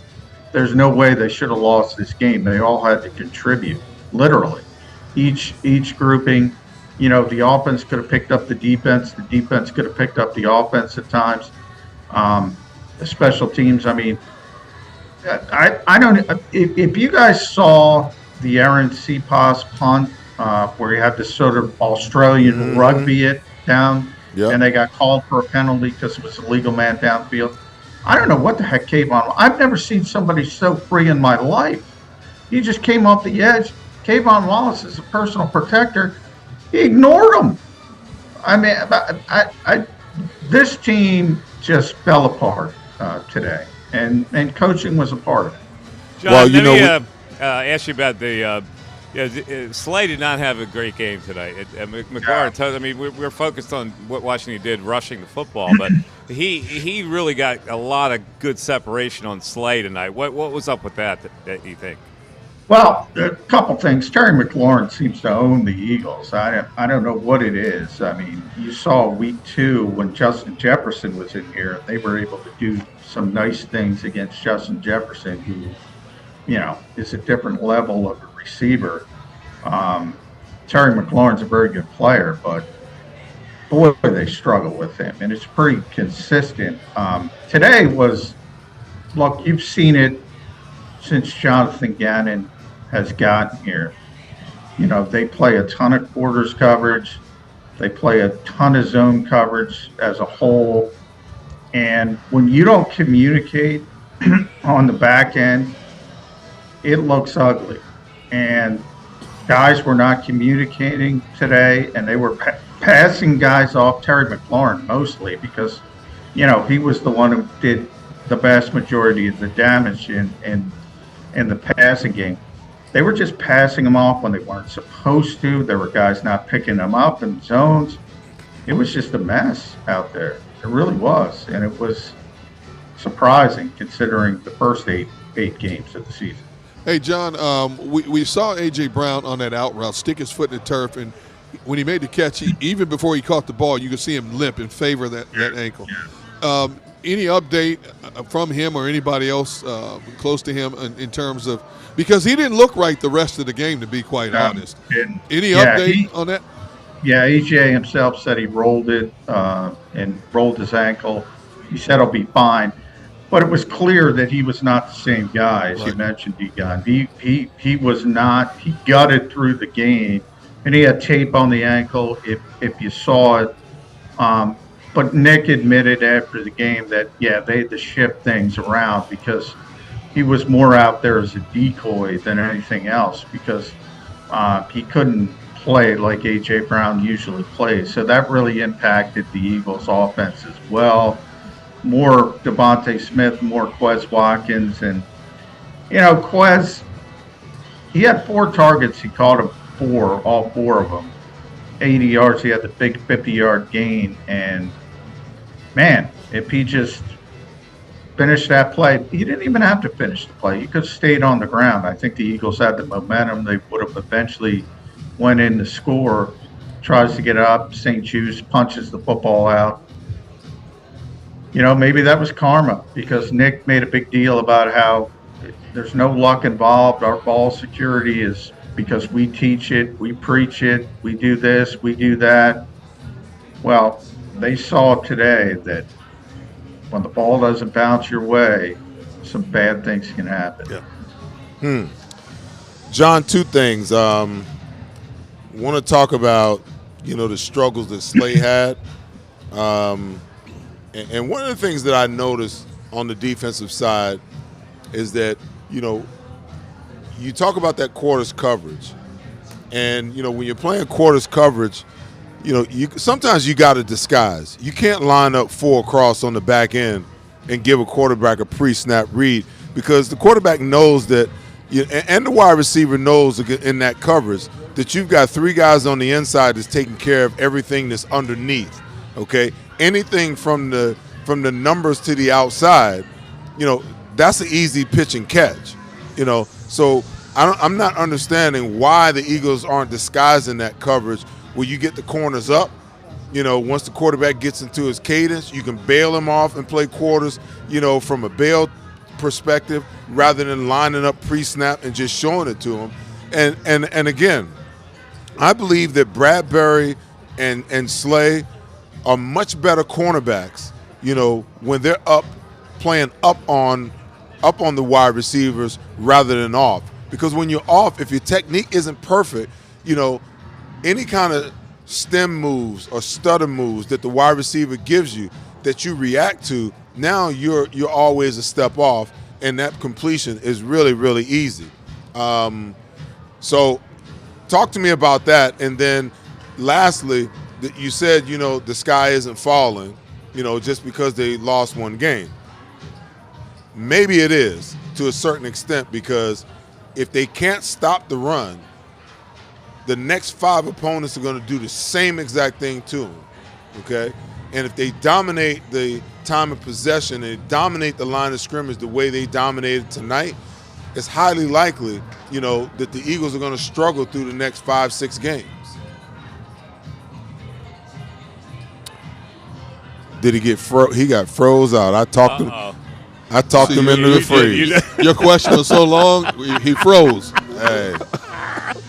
Well, in that case, we lost John. So, but thanks to John McMullen for joining us, and we'll just we'll take a break. We'll come back. We have to break down some segments of this game where things turned, and the Eagles were right there, and then it just kind of didn't get over the top, and they let Washington score on some drives, that a couple field goals that I wasn't expecting.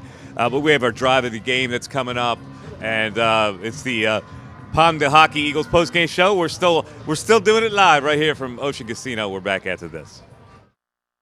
Jim Thompson was an extremely successful man who touched many lives during his distinguished broadcast career. Jim was president of the Broadcast Foundation of America. The foundation has distributed millions of dollars to colleagues who are facing life's most difficult challenges.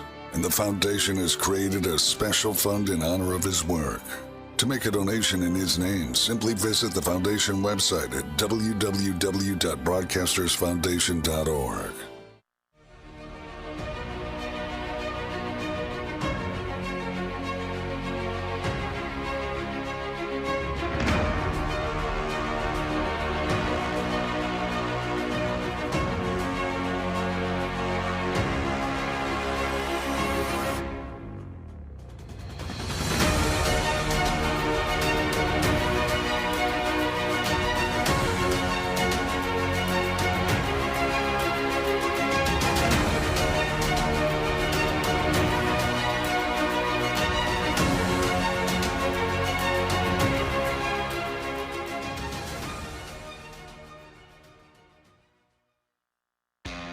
Go to get your game on.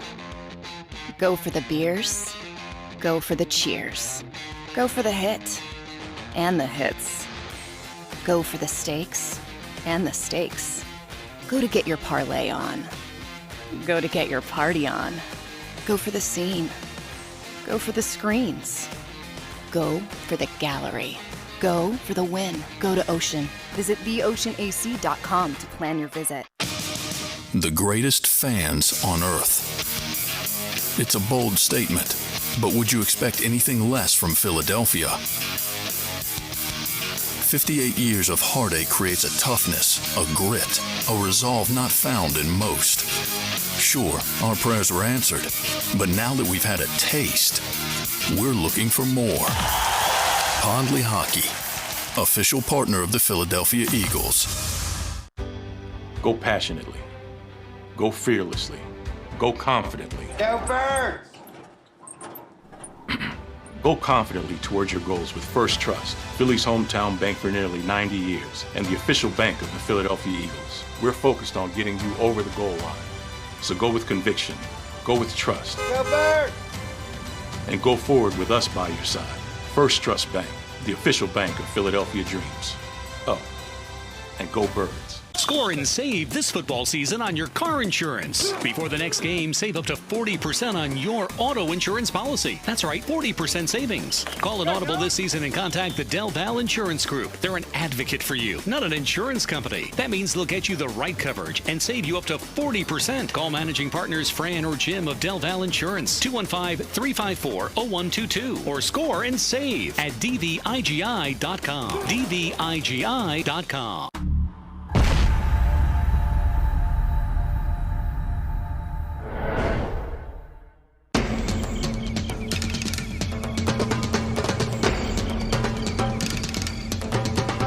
Staffing is not easy, but that's what we do every day, all day. The key to our success is storytelling, asking the right questions to find the right people. Hi, I'm Gary Kane, president of Kane Partners. We want to be your staffing partner.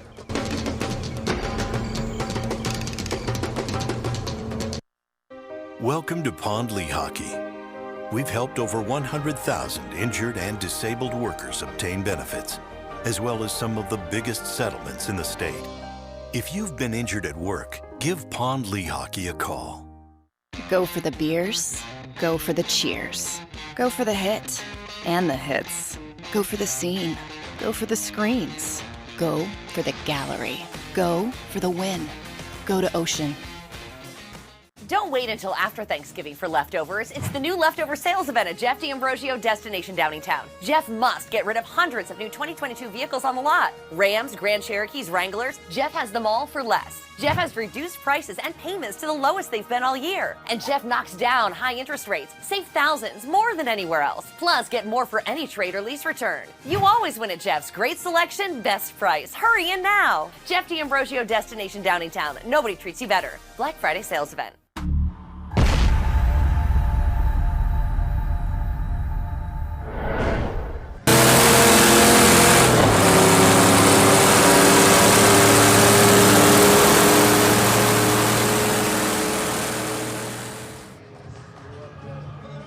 Welcome back to the Pond Lehocky Postgame Show. It is time for our Jeff D'Ambrosio Drive of the Game. Go JeffAuto.com.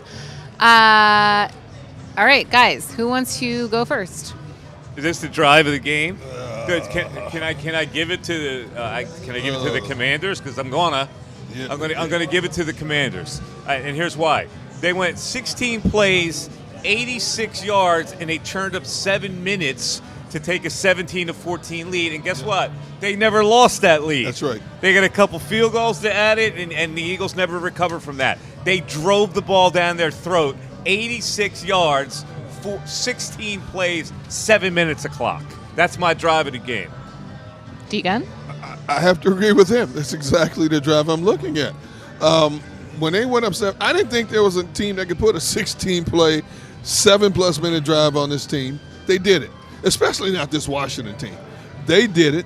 I have to agree with Mike. It's plain and simple. To me, that was the drive of the game. Well, I'm like, I don't even need to cue him. I know you got something interesting cooking in there. I'm just going to kick it up a notch. Okay. I'm like Emerald. Bam. Turn up the heat. Whatever happened to him? Is he still cooking. He is? Still All right. I haven't heard bam in a while, but go ahead. I'm sorry. So, the second drive of the game, 13 plays, 75 yards. They had 8 runs, 8 of those 13 runs. They ate up 7 minutes and 21 seconds. Gibson punches it in for a touchdown. The third drive of the game, 12 plays, 49 yards, 6 runs, 6 passes, a field goal. Okay? The fourth possession of the game, 16 plays. 86 yards, 10 runs, 6 passes. Robinson punches it in for a 1-yard touchdown. And then last but not least, the 6th drive of the game for the Washington Commanders, 14 plays, 66 yards, resulted in a 32-yard field goal. All of them. I ain't picking just one. All of them. Why do you have to be different? Huh? Why you got to be different?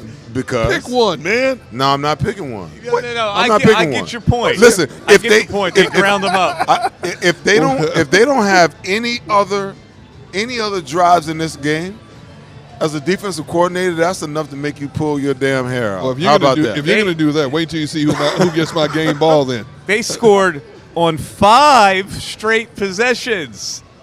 The Washington Commanders scored on 5 straight possessions in this game, just with a simple formula. Grounding it up, they got close enough, they threw in a couple field goals. They bulldozed their way with Robinson and Gibson. It was the same template. Every drive, all these long drives were spurred by the run. Taylor Heineke, he's going to keep Carson Wentz on the bench. He should. Carson Wentz is eligible to come back this week. Hey, listen, man, they don't want him to come back. I know they don't, and he should not come back. How many times have I said this? Washington plays with a much different energy with Taylor Heineke at quarterback. Now, if they're smart, first of all, you have an organization that's going through the embarrassment of all this off-the-field stuff, okay? And now you have the district attorney of D.C. going after him, as well as the league, as well as the commissioner, okay? You got a coach whose job is on the line, a coaching staff whose job is on the line as well. You want to win football games. Right now, you are at sea level. You're at the bottom of the NFC East, but you're very much still in the playoff picture when you look at how mediocre the NFC is right now. What's our best option right now as an offense, as a team? Who do these players rally around more? It's quite obvious. That quarterback who's 3-1 right now is the quarterback who needs to carry this team the rest of the way. Hey, listen, I don't know. I mean, if you look at, if you give Carson Wentz – Stop. You can't even tell that lie with a straight face. I'm waiting for Mike, you hear this. Why do we even care? With those two stiffs, why do we even care who their starting quarterback is? If you gave Carson Wentz 49 runs, you think he might not have been able to do what? No, he'd have lost the game. No. He would have lost the game. He'll throw. Yeah, he'd have been sacked 9 times. Here's a prime example. McLaurin, he would throw an interception. Here's the prime example. The ball has snapped over Taylor Heineke's head, right? Throw it out of bounds. Carson would have ducked and taken the sack. Taylor Heineke did the exact thing you're supposed to do. Get outside the pocket, throw the ball away, live to play another day. It's what you do. Carson might have dove on it. It would have been he'd have been picking it up, patting the ball, trying to find somebody down the field, taking a 20-yard sack. You know what you're doing here? You're trying to choose between a Chevy Vega and a Ford Pinto. Oh, I thought you were going to say a Yugo. From the past. Remember those two lemon cars? What about the Pacer? throw the Pacer in there, whatever you want to do. Those Commanders coaches and players don't think that Tyler Heineke is no Vega right now. I can tell you that. That's true. That's all they got. He's all they have. You got to ride it. See, we're speechless. We had to give the drive of the game, Devin, to the Washington Commanders. I would have never predicted that as we went into the show tonight. I agree. Yeah, I mean, we can go around and give least favorite drives of the game if that works for Eagles. Like, I mean, there are several to choose from. The Quez Watkins fumble is going to haunt my dreams for the rest of eternity. I can give you 3. Okay. No, you know which one haunts my dreams? When the Eagles got the ball back and had a chance in the fourth quarter at the end of the game and had a chance to potentially get the win and just went 3 and out. And it was just like, bleh. And like that worries me because Jalen Hurts, you want to see him be able to lead this offense, lead this team back from behind. And they just didn't seem like they seemed like they had given up already. They've never been in that situation before, so it was new territory. But when you look at the spread of what the Eagles did, okay, they come out, okay, to get the turnover, 3 plays, 18 yards. Hurts punches it in. Next possession, they get it, take it 9 plays, 78 yards for the Goddard touchdown. Then Hurts throws the interception. They go 3 and out, okay? Then they go on a 12-play drive, in the third quarter, 11-yard touchdown, to Devontae Smith, and then they go fumble. That's what their night looked like. I mean, when you look at that stat line, it's like, what in God's name was that? Devin's right, though. I think Jalen slid under the radar a little bit. It was 26-21. And they got the ball back, and they went 3 and out on 3 feeble plays, and he got sacked on that third down. That's kind of disappointing. You wanted to see him trying to take the ball down the field a little bit. Yeah, but you got to give Washington credit. Give them credit. Give who credit? Give Washington credit. Yeah. It was Sanders on a 2-yard run. Pass to Sanders incomplete. They sack him. Because the same situation, listen, the same thing always bites the Eagles in the behind, okay? You come out in the second half and you're running the ball. You know, you got this 12-play drive, okay?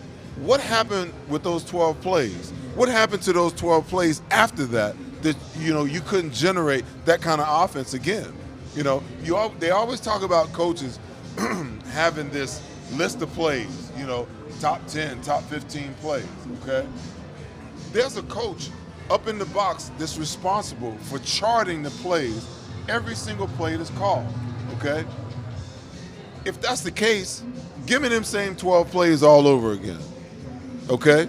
Maybe we can flip a formation, you know, run a run to the other side, whatever it is. But give me them same damn plays again. If they work to get us 12 plays, 80 yards for a touchdown, let's run them again. No, I got you. That was a pretty good drive. They went 9 plays, 78 yards to take a 14-7 lead. That would probably be their drive of the game. And Jalen did complete some passes on that drive. But, you know. Yeah, well, there's not a lot to choose from when choosing a favorite drive of the game. I think we've all come to that conclusion. But that does it for our Jeff D'Ambrosio Auto Group drive of the game. Go jeffauto.com and stick around because we have some game balls to give away coming up after this break. I already know who mine's going I'm going to kick mine across the casino. I already know who I'm giving it to. Have a pass.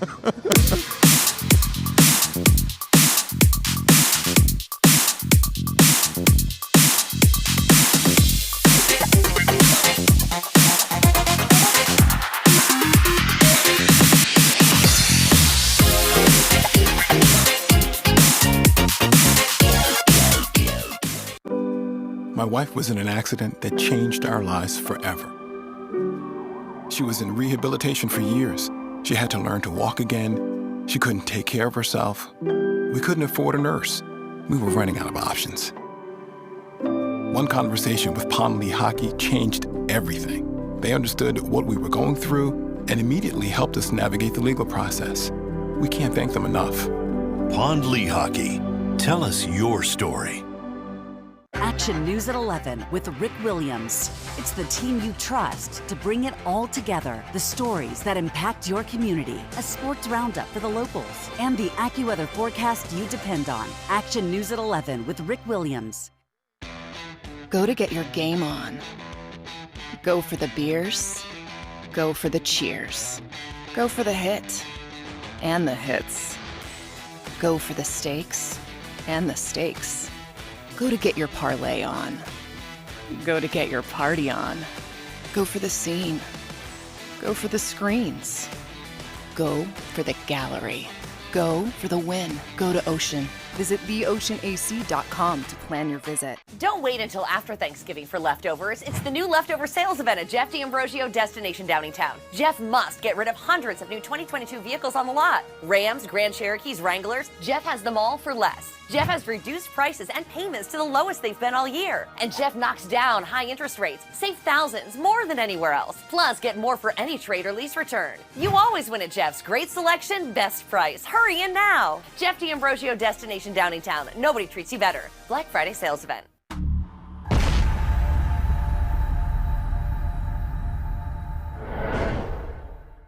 Did you know taxes could be your biggest expense during retirement? Are most of your assets in tax-deferred accounts like IRAs and 401ks?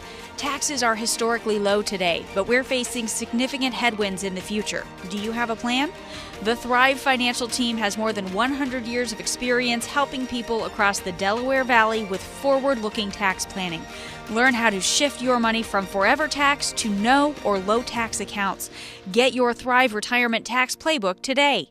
Score and save this football season on your car insurance. Before the next game, save up to 40% on your auto insurance policy. That's right, 40% savings. Call an audible this season and contact the Del Val Insurance Group. They're an advocate for you, not an insurance company. That means they'll get you the right coverage and save you up to 40%. Call managing partners Fran or Jim of Del Val Insurance, 215-354-0122, or score and save at dvigi.com. dvigi.com. At Stateside Vodka, every new customer gets the world's best rocks glass, free.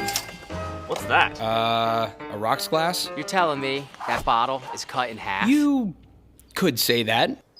Holy shit. And you're telling me I can get one of these glasses for free? That's right. 1 free rocks glass per customer with each first-time purchase of Stateside Vodka. So good, it just disappears.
Welcome back to the Lehocky Postgame Show. It is time for some game balls presented by Colony Pools, flywithcolony.com. Usually a pretty easy segment, almost like the drive of the game, guys. I don't know who is deserving of a game ball in this one. Maybe we take them away from players, but your call. Seth, I'm going to let you go first on this one. Oh, geez. You know, I'm going to give mine to C.J. Gardner Johnson. Good one. Good choice. This kid has just been playing lights out all season long. He's leading the NFL in interceptions last week, and he added another one tonight. You know, big interception, you know, at the time. He's about the only guy that I find on the Eagles roster that I can genuinely say is deserving of a game ball, to be honest with you. Yeah, he's also deserving of whatever money he wants after this season. Oh, he might not get it here, but he is deserving of it. I know. All right, Deegan, what about you? Well, there's never been any clarification since we started giving out game balls that it had to go to. You can't give it to the. You can't give yes, it. I can. No, you can't make up the rules tonight. The rules are. you cannot make I'm the one who leads the segment, and I say rules are. There are no rules. You can give it. Wait a minute. Let me make a point. Let me make a point. No. There's a damn eagle on this football. Care. You can't give the Washington Commanders an Eagles game ball. Wait, it's my game ball, and I can give it to who I want to give it to. I'm giving my game ball to Washington offensive coordinator Scott Turner. He stuck to a game plan, 49 rushing attempts, 152 yards. He told that Eagles defense, I dare you to stop me, and they couldn't. He deserved the game ball because you know what? Because they're a desperate team, they very easily could abandon their game plan and done something different. From start to finish. If you want to give somebody a game ball, give the Houston Texans offensive coordinator a game ball from last week. He the one that created the blueprint. No, all Scott Turner did was just copy the blueprint. Same thing you're gonna see next week. How you going to argue on a game ball? Yeah, but his worked better because I can. Plus, not only that, see, Houston lost. See, Scott Turner used it to his benefit, and they won a game because he had a quarterback that could complete some balls to a receiver who was elite. Davis Mills had nothing last week. Yeah, but this Washington team was a desperate team coming into this game. The way you going to justify your game ball? Because I love arguing with that. You know what? Let me tell you something. Stick to your guns. Go ahead. Hold up. Give me your game ball, and I want to say something after you who are you giving the game ball to? All right. See, I was like zeroed in on Josh Sweat early because it looked like he was going to have a good game. But I'm gonna give Quez Watkins a little love. What? He absolutely not. That's violation. What? He had Take Mike's game ball. He made a couple of big plays. He went one early and one late, and it was an effort fumble where he got up and was trying to make a bigger play. He had 80 yards receptions in 4 balls, and I'm going to give it to him. Had he not fumbled that ball, and look, I get it. He couldn't have known. He was trying. It was an error. It was an effort fumble. the Eagles would have won the game. I think that between that and the face mask fumble from Dallas Goedert, like those were two. You're arguing with my game ball? Yeah, I am arguing. What is this? Yeah. There's I've like been sitting next to at night. Seth Joyner for too long. Okay, we're like halfway through the season. This is what happens. I'm See, sorry. you like to debate too. Don't blame it on me. See, we're arguing about game. Look here, watching the game tonight. Let me tell you something. Setting Seth off during the game tonight, Mike, was more entertaining than the game itself. We deliberately disagree with Seth. For those of you who don't know, we watched the game in the green room, and for whatever reason, once it started going bad for the Eagles, it just raised Seth's blood pressure. So Mike and I deliberately started going against whatever Seth would say. Seth gets really like a little inside secret. Seth really goes off when we challenge him on a disputed play.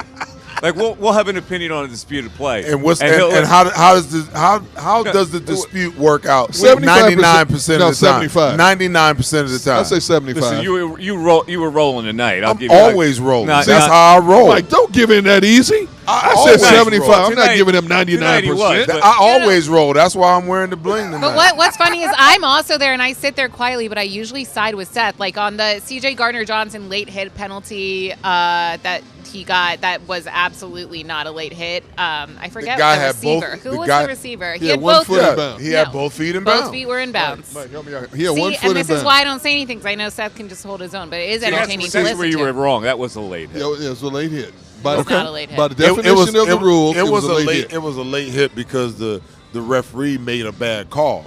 Okay, it's not a late hit. By definition, okay. He's never going to admit it's a late hit because somebody got drilled. Because he loves when somebody gets drilled, right? Oh, not a late hit. He got drilled. So is it late? If you're in the field of play, is there such thing as a late hit? Yes. That was a late hit. Yeah. Plus, he hit him in the head. He did hit him in the head. The first guy that hit him. he taunted him. Should have been another penalty. The first guy that hit him. Should have been a 45-yard penalty there. Wasn't basically Brandon Grant Devin, I'm going to turn and talk to you, Devin. Wait a minute. That's so rude. You know what I do? You know what I do? I just engage them sometimes. They think that they're like baiting me, into this is just how I am, okay? Hey. And let me tell you something. 99% of the time when I make a call, they're like, oh, that's not what it is. I'm like, yeah, it is. Just watch. 75. And then they're over there like, oh, yeah, you was right. 75. Okay. So 90. the guy that got hit out of bounds, he had both feet in bounds. Where by are you, definition, those plays that are on the sideline, when you get into the white and you hit a guy in the white, 9 times out of 10, Mike, you're going to get a penalty. He's still there. Here's the That's how it works. Well, look, guys, I'll say this. Just one more thing on that disputed play. Yes. I know we're talking about Twitter, not listening to people, but I would say, from media members and fans and just public opinion and all of opinions on that play, side with Seth and I, not you guys. So I'm just saying. Yeah. All right. Well, I don't know. You might. He took the L on that, but here's a favorite Seth quote too. What the hell are you talking about, Troy Aikman? Like three times a game, right? What the hell are you talking about, Troy? He's arguing with Troy Aikman. Listen, Troy be talking out of his behind sometimes. And I'm like, what in the world? Are you watching the same game that we're watching to make a comment like that? I'm going to start writing them down. Since y'all want to talk about him on air, here's what I'm going to write them down. He got you going when he said, the Eagles have been fairly good against the run all year. Oh. Right? His head almost exploded. His head came I'm like, okay, so I watch game film, okay, and I study statistics. The statistics tell you, what the heck's going on. Then you watch the game and you can look at the game. What game did you watch that made you believe that the Eagles have been fairly good against the run this year? And then you get on national broadcast and you're spewing this nonsense, and people are like, I'm like, what are you talking about? The Eagles are getting gashed right now. They ran up 100 yards on them in the first half of this game, and Troy is talking about they played the run. See, I did it again. Come on, man. I did it You know again. what? Hook, line, and sinker. Devin, save us. Come on. Hook, line, and sinker. There's nothing I can do at this point, guys. Oh, I can sit over here and be silent if you want me to. I can do that too. I don't think that's What the possible. hell are you talking about, Troy Aikman? I don't think that's possible. All right, we're done.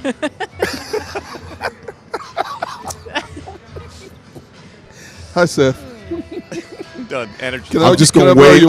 I'm just going to wave when you're done. Okay. Seth, I'm done. I'm done for the night. We got Dr. Bruce coming up. Look at Seth showing the bling.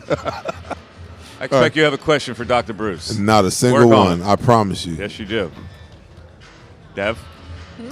Yes? Dr. Bruce is coming up. He is It's the Yeah. Pond Lehocky. Am I? I thought you were taking the segment. I am. but I am. can take it. I'm just Okay. making small talk. It's the Okay. Pond Lehocky Eagles post-game show. Seth We're was going to go offended. over some injuries, and we're going to close it down for tonight because we're kind of daffy at this point. We're back after this. Go to get your game on. Go for the beers. Go for the cheers. Go for the hit and the hits. Go for the stakes and the stakes. Go to get your parlay on. Go to get your party on. Go for the scene. Go for the screens. Go for the gallery.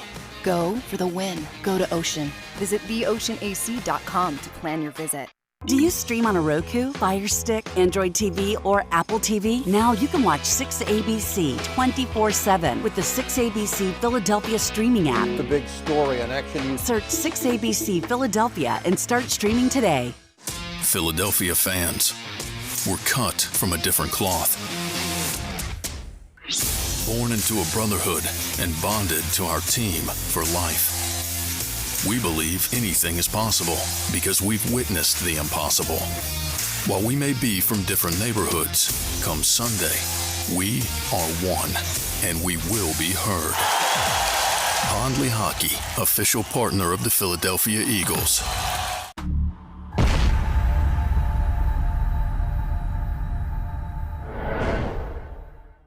Since 1977 at Rafferty Subaru, we have always been about our customers and the community. Early on, a safe and durable option, we've evolved to become the best overall brand according to Kelley Blue Book. Over the last 14 years, we've donated thousands of dollars through the Subaru Share the Love event and found homes for hundreds of pets. The Rafferty family is proud of our 45 years in business. This month, celebrate our anniversary with special financing on select models. Visit us and see why. Continue your communication sciences and disorders education at Salus University within the Doctor of Audiology or Masters of Science in Speech-Language Pathology programs. With state-of-the-art labs, on-campus clinics, and extensive externship opportunities, students position themselves to be at the top of the job market. Stand out in the audiology and speech-language pathology profession by visiting salus.edu.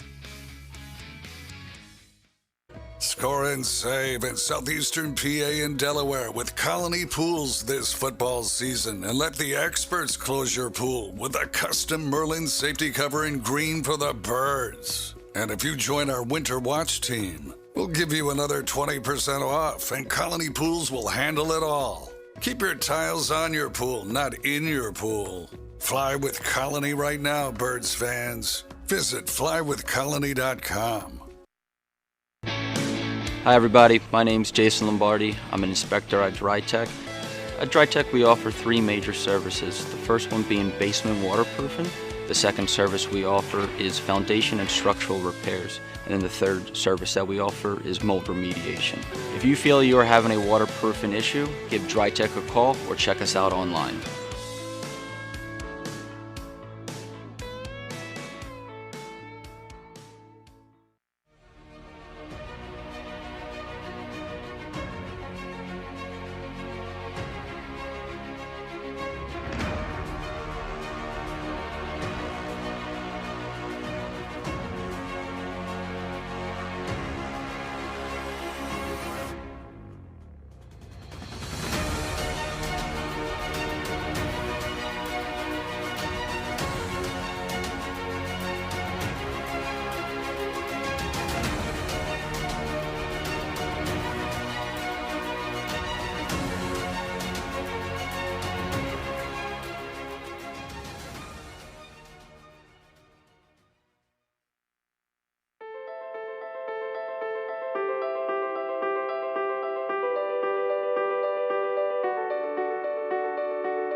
Hey, Mike.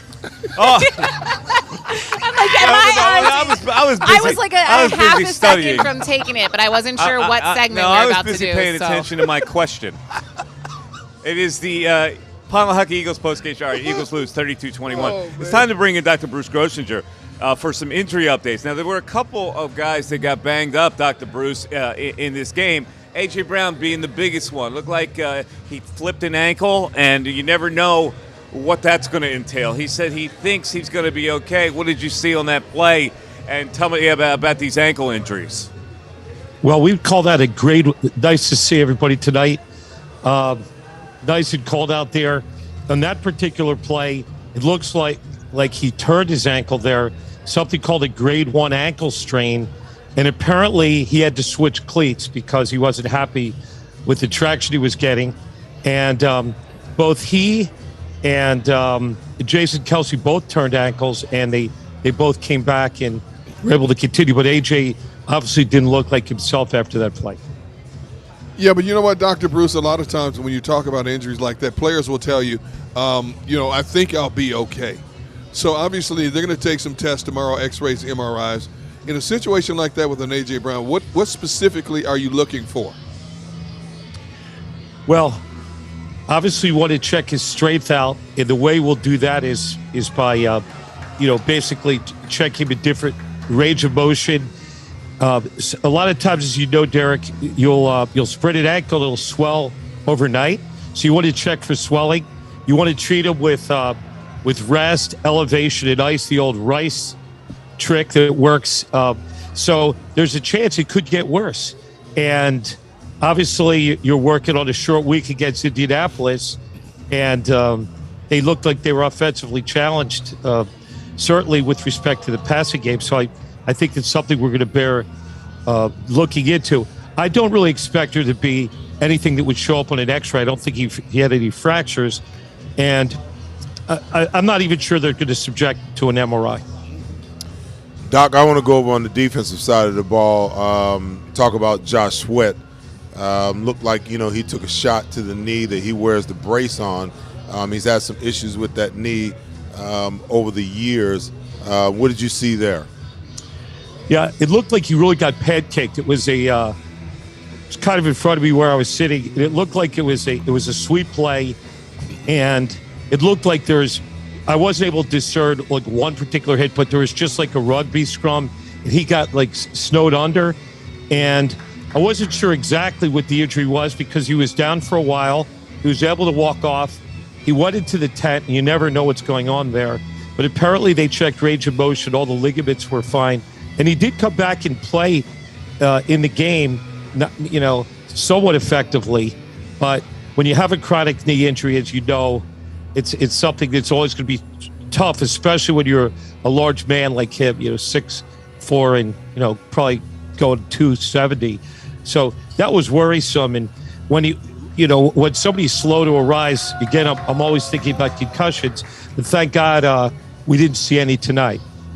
Yeah, it seemed like there were a few moments in this game where guys kind of went down, got up, limped off the field, didn't go in the tent fully, and then eventually came back in the game. One that sticks out to me is Dallas Goedert when he had that face mask that wasn't called. He was down on the ground for a little bit. I don't know if you saw anything there. It was hard with all the different angles and the penalties involved in that play. But I was worried for a second because he was brought down kind of from the head that it would be even worse than it was. But he did eventually go back in the game. But did you see anything that concerned you with Dallas Goedert? Yeah, when I saw that play, essentially it was a face mask. I saw his head really whipped around. And I'm always worried about, spinal cord injuries. He was down for quite a while. In fact, there were a couple Washington players that were literally praying next to him, and that's always a bad sign. So I was very worried about him, and he got, he got twisted around, and I was very concerned. And when I saw him come back in the game, I was reassured by it. And I haven't heard that there was any per se neck injury, but again, a very large man. And the reason they have those face masking penalties is because the neck's so vulnerable, so mobile. Doc, last question. Defensive coordinator Jonathan Gannon suffered a bruised ego in this game, and I'm wondering. Well, I was watching the whole thing, and I think that I don't know love what the commentary. I would say that Seth hit it with some really crisp combinations tonight, and I hope that he could recover and learn how to defend against the run, because Jonathan Taylor is licking his chops. Hey, Doc, that's 2 weeks in a row. If he had 2 concussions in a row, we'd have to sit him out the next 2 or 3 weeks. What do you think? Might not be a bad idea. Maybe next man up, right? I couldn't resist. I'm sorry. Doc, a stiff drink cures that bruised ego, I'm guessing. No. Listen, thanks for hanging up. This is gallows humor. We do this when we approach like the 3rd hour of a post-game show, that these little things come out. Absolutely. Well, very entertaining, and wish you guys a safe ride home tonight. Thanks for hanging out with us. We appreciate it. Dr. Bruce Thanks. Have a good night. With an injury report from Philadelphia. Okay, let's roll it out here. They play the Colts next week. Now, we looked at these games and we said, they'll beat the Commanders, they'll beat the Colts. All of a sudden now we have to look at the teams that have a healthy rushing attack, and that team does. And they've got Matt Ryan back in there, and they've got this newfound enthusiasm with Jeff Saturday. So what do you think? What are we thinking about next week? This is a different position that we've been in. Well, we talked about adversity and how Nick Sirianni talked about he didn't really like adversity. But I think adversity builds character. I think that going down by 2 touchdowns to the Jacksonville Jaguars early in the season, we found out for the first time, what they were made of. Losing their first game today, and in the fashion that they lost it, 3 turnovers on the offensive side. The defense couldn't stop a soul, in the running game. And you had a 3rd-tier quarterback, in my opinion, that made plays when and where he needed to make them. We're going to find out what these Philadelphia Eagles are really all about next week, because this will be, in my opinion, until they get to, Tennessee, or Tennessee gets here, this will be, their staunchest, their most staunch, rushing attack that they'll see. Because Jonathan Taylor is no joke. He was injured for a couple of weeks and came back off an injury the first week and rushed for 160-plus yards last week, and I believe, a couple of touchdowns. Well, it's going to be interesting to see what that betting line will be next week in Indianapolis, a game that we didn't think was going to be any problem at all. But a return to normalcy, because it's a 1 p.m. game. We're back at the 1 p.m. We won't hit schedule. this, 3rd hour, like 2 in the morning, kind of where we're asking about bruised egos. So. Yeah, that'll be I'm not even going to sleep. I hear you. But here's what we're facing. You got a short week, okay? You're playing a much better Indianapolis defense. They're the 4th-ranked defense in the league, much better defense than Washington. They have a much better offensive line than Washington does, and you have one of the premier running backs in the game. Now, you bring a guy off the street who's never coached before in Jeff Saturday. A week ago, he was an analyst, and all of a sudden he's the head coach, and he says, I'm delegating. He says, I don't know what a head coach means, but I'm delegating responsibilities. I got a great defensive coordinator here. I got a great offensive coordinator here. I'm going to let them do their job. No, by the way, Ellinger, sit your butt on the bench. Man, I want Matt Ryan. For better or worse, I'm going with Matt Ryan. All of a sudden, they win the game. Now, they're going to be facing an Eagles team. You think they're not salivating over the possibilities of what they could do against this Eagles team in terms of making this more of an even keel game if they can control the clock? You're right, Mike. I can't wait to see what the betting line is going to be for this game. I'm peeking right over my shoulder. What is it? 4.5? 5? 7.5. 7.5. That's today. Let's see. Yeah, let's get by Friday. As far as Friday. I can see, it's 7.5. Let's see what it is by Friday. Those are the best odds you're going to get. You better put your bet in now if you're a bettor. Yeah, really. That can't be right. I'll check it after the show. Anyway, thanks everybody for staying up late with us on the Pine Lehocky Eagles postgame show. We'll see you next week at our normal time, about 4 o'clock next Sunday. Have a great rest of the evening. Again, the Eagles lose, but they're 8-1. All is not lost. We're back next week. Have fun all week. We'll talk to you then. Bye-bye.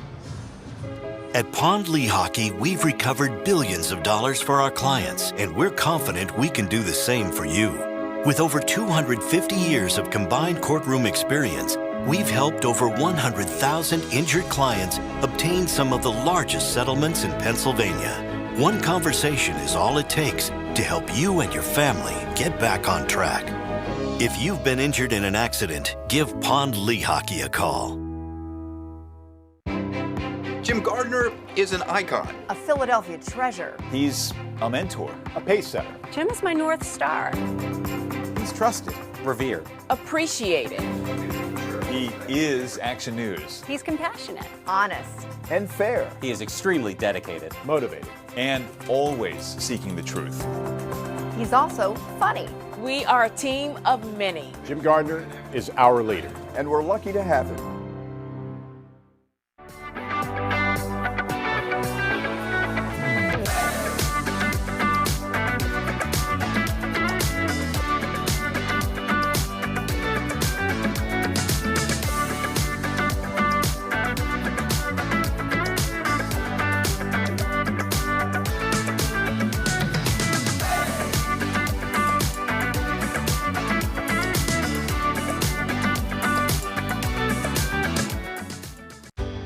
Go passionately. Go fearlessly. Go confidently. Go Birds! Go confidently towards your goals with First Trust, Philly's hometown bank for nearly 90 years, and the official bank of the Philadelphia Eagles. We're focused on getting you over the goal line. So go with conviction.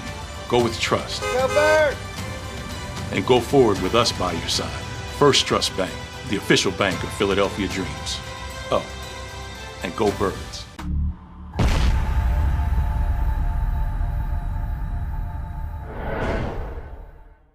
We all know that taxes are just part of life. It's true during our working years, but also in retirement. But what you might not know is up to 85% of your Social Security benefits might be taxed. Our team at Thrive Financial has helped retire thousands of people across the Delaware Valley by asking questions they never knew they needed to ask, including how their Social Security benefits might be taxed. It's time to be proactive on taxes. Get your Thrive Retirement Tax Playbook today. Celebrating the life of your loved one is what we do at Life Celebrations by Givenish. When the matriarch of the Dalloway family died suddenly at 82 years old, Life Celebrations by Givenish stepped in. They will make this the easiest thing that I know it's not easy, but they will make this as easy as possible. Life Celebrations by Givenish, customizing services as unique as the individual. I just know that my dad, who is in charge of everything, was not in charge of anything at that point when my mom passed. And again, just another shout out to this place for making it easy. Turning tragedy into a celebration of life, no matter how hard, is what we do at Life Celebrations by Givenish. Life Celebrations by Givenish, customizing services as unique as the individual. Since 1977 at Rafferty Subaru, we have always been about our customers and the community. Early on, a safe and durable option, we've evolved to become the best overall brand according to Kelley Blue Book. Over the last 14 years, we've donated thousands of dollars through the Subaru Share the Love event and found homes for hundreds of pets. The Rafferty family is proud of our 45 years in business. This month, celebrate our anniversary with special financing on select models. Visit us and see why.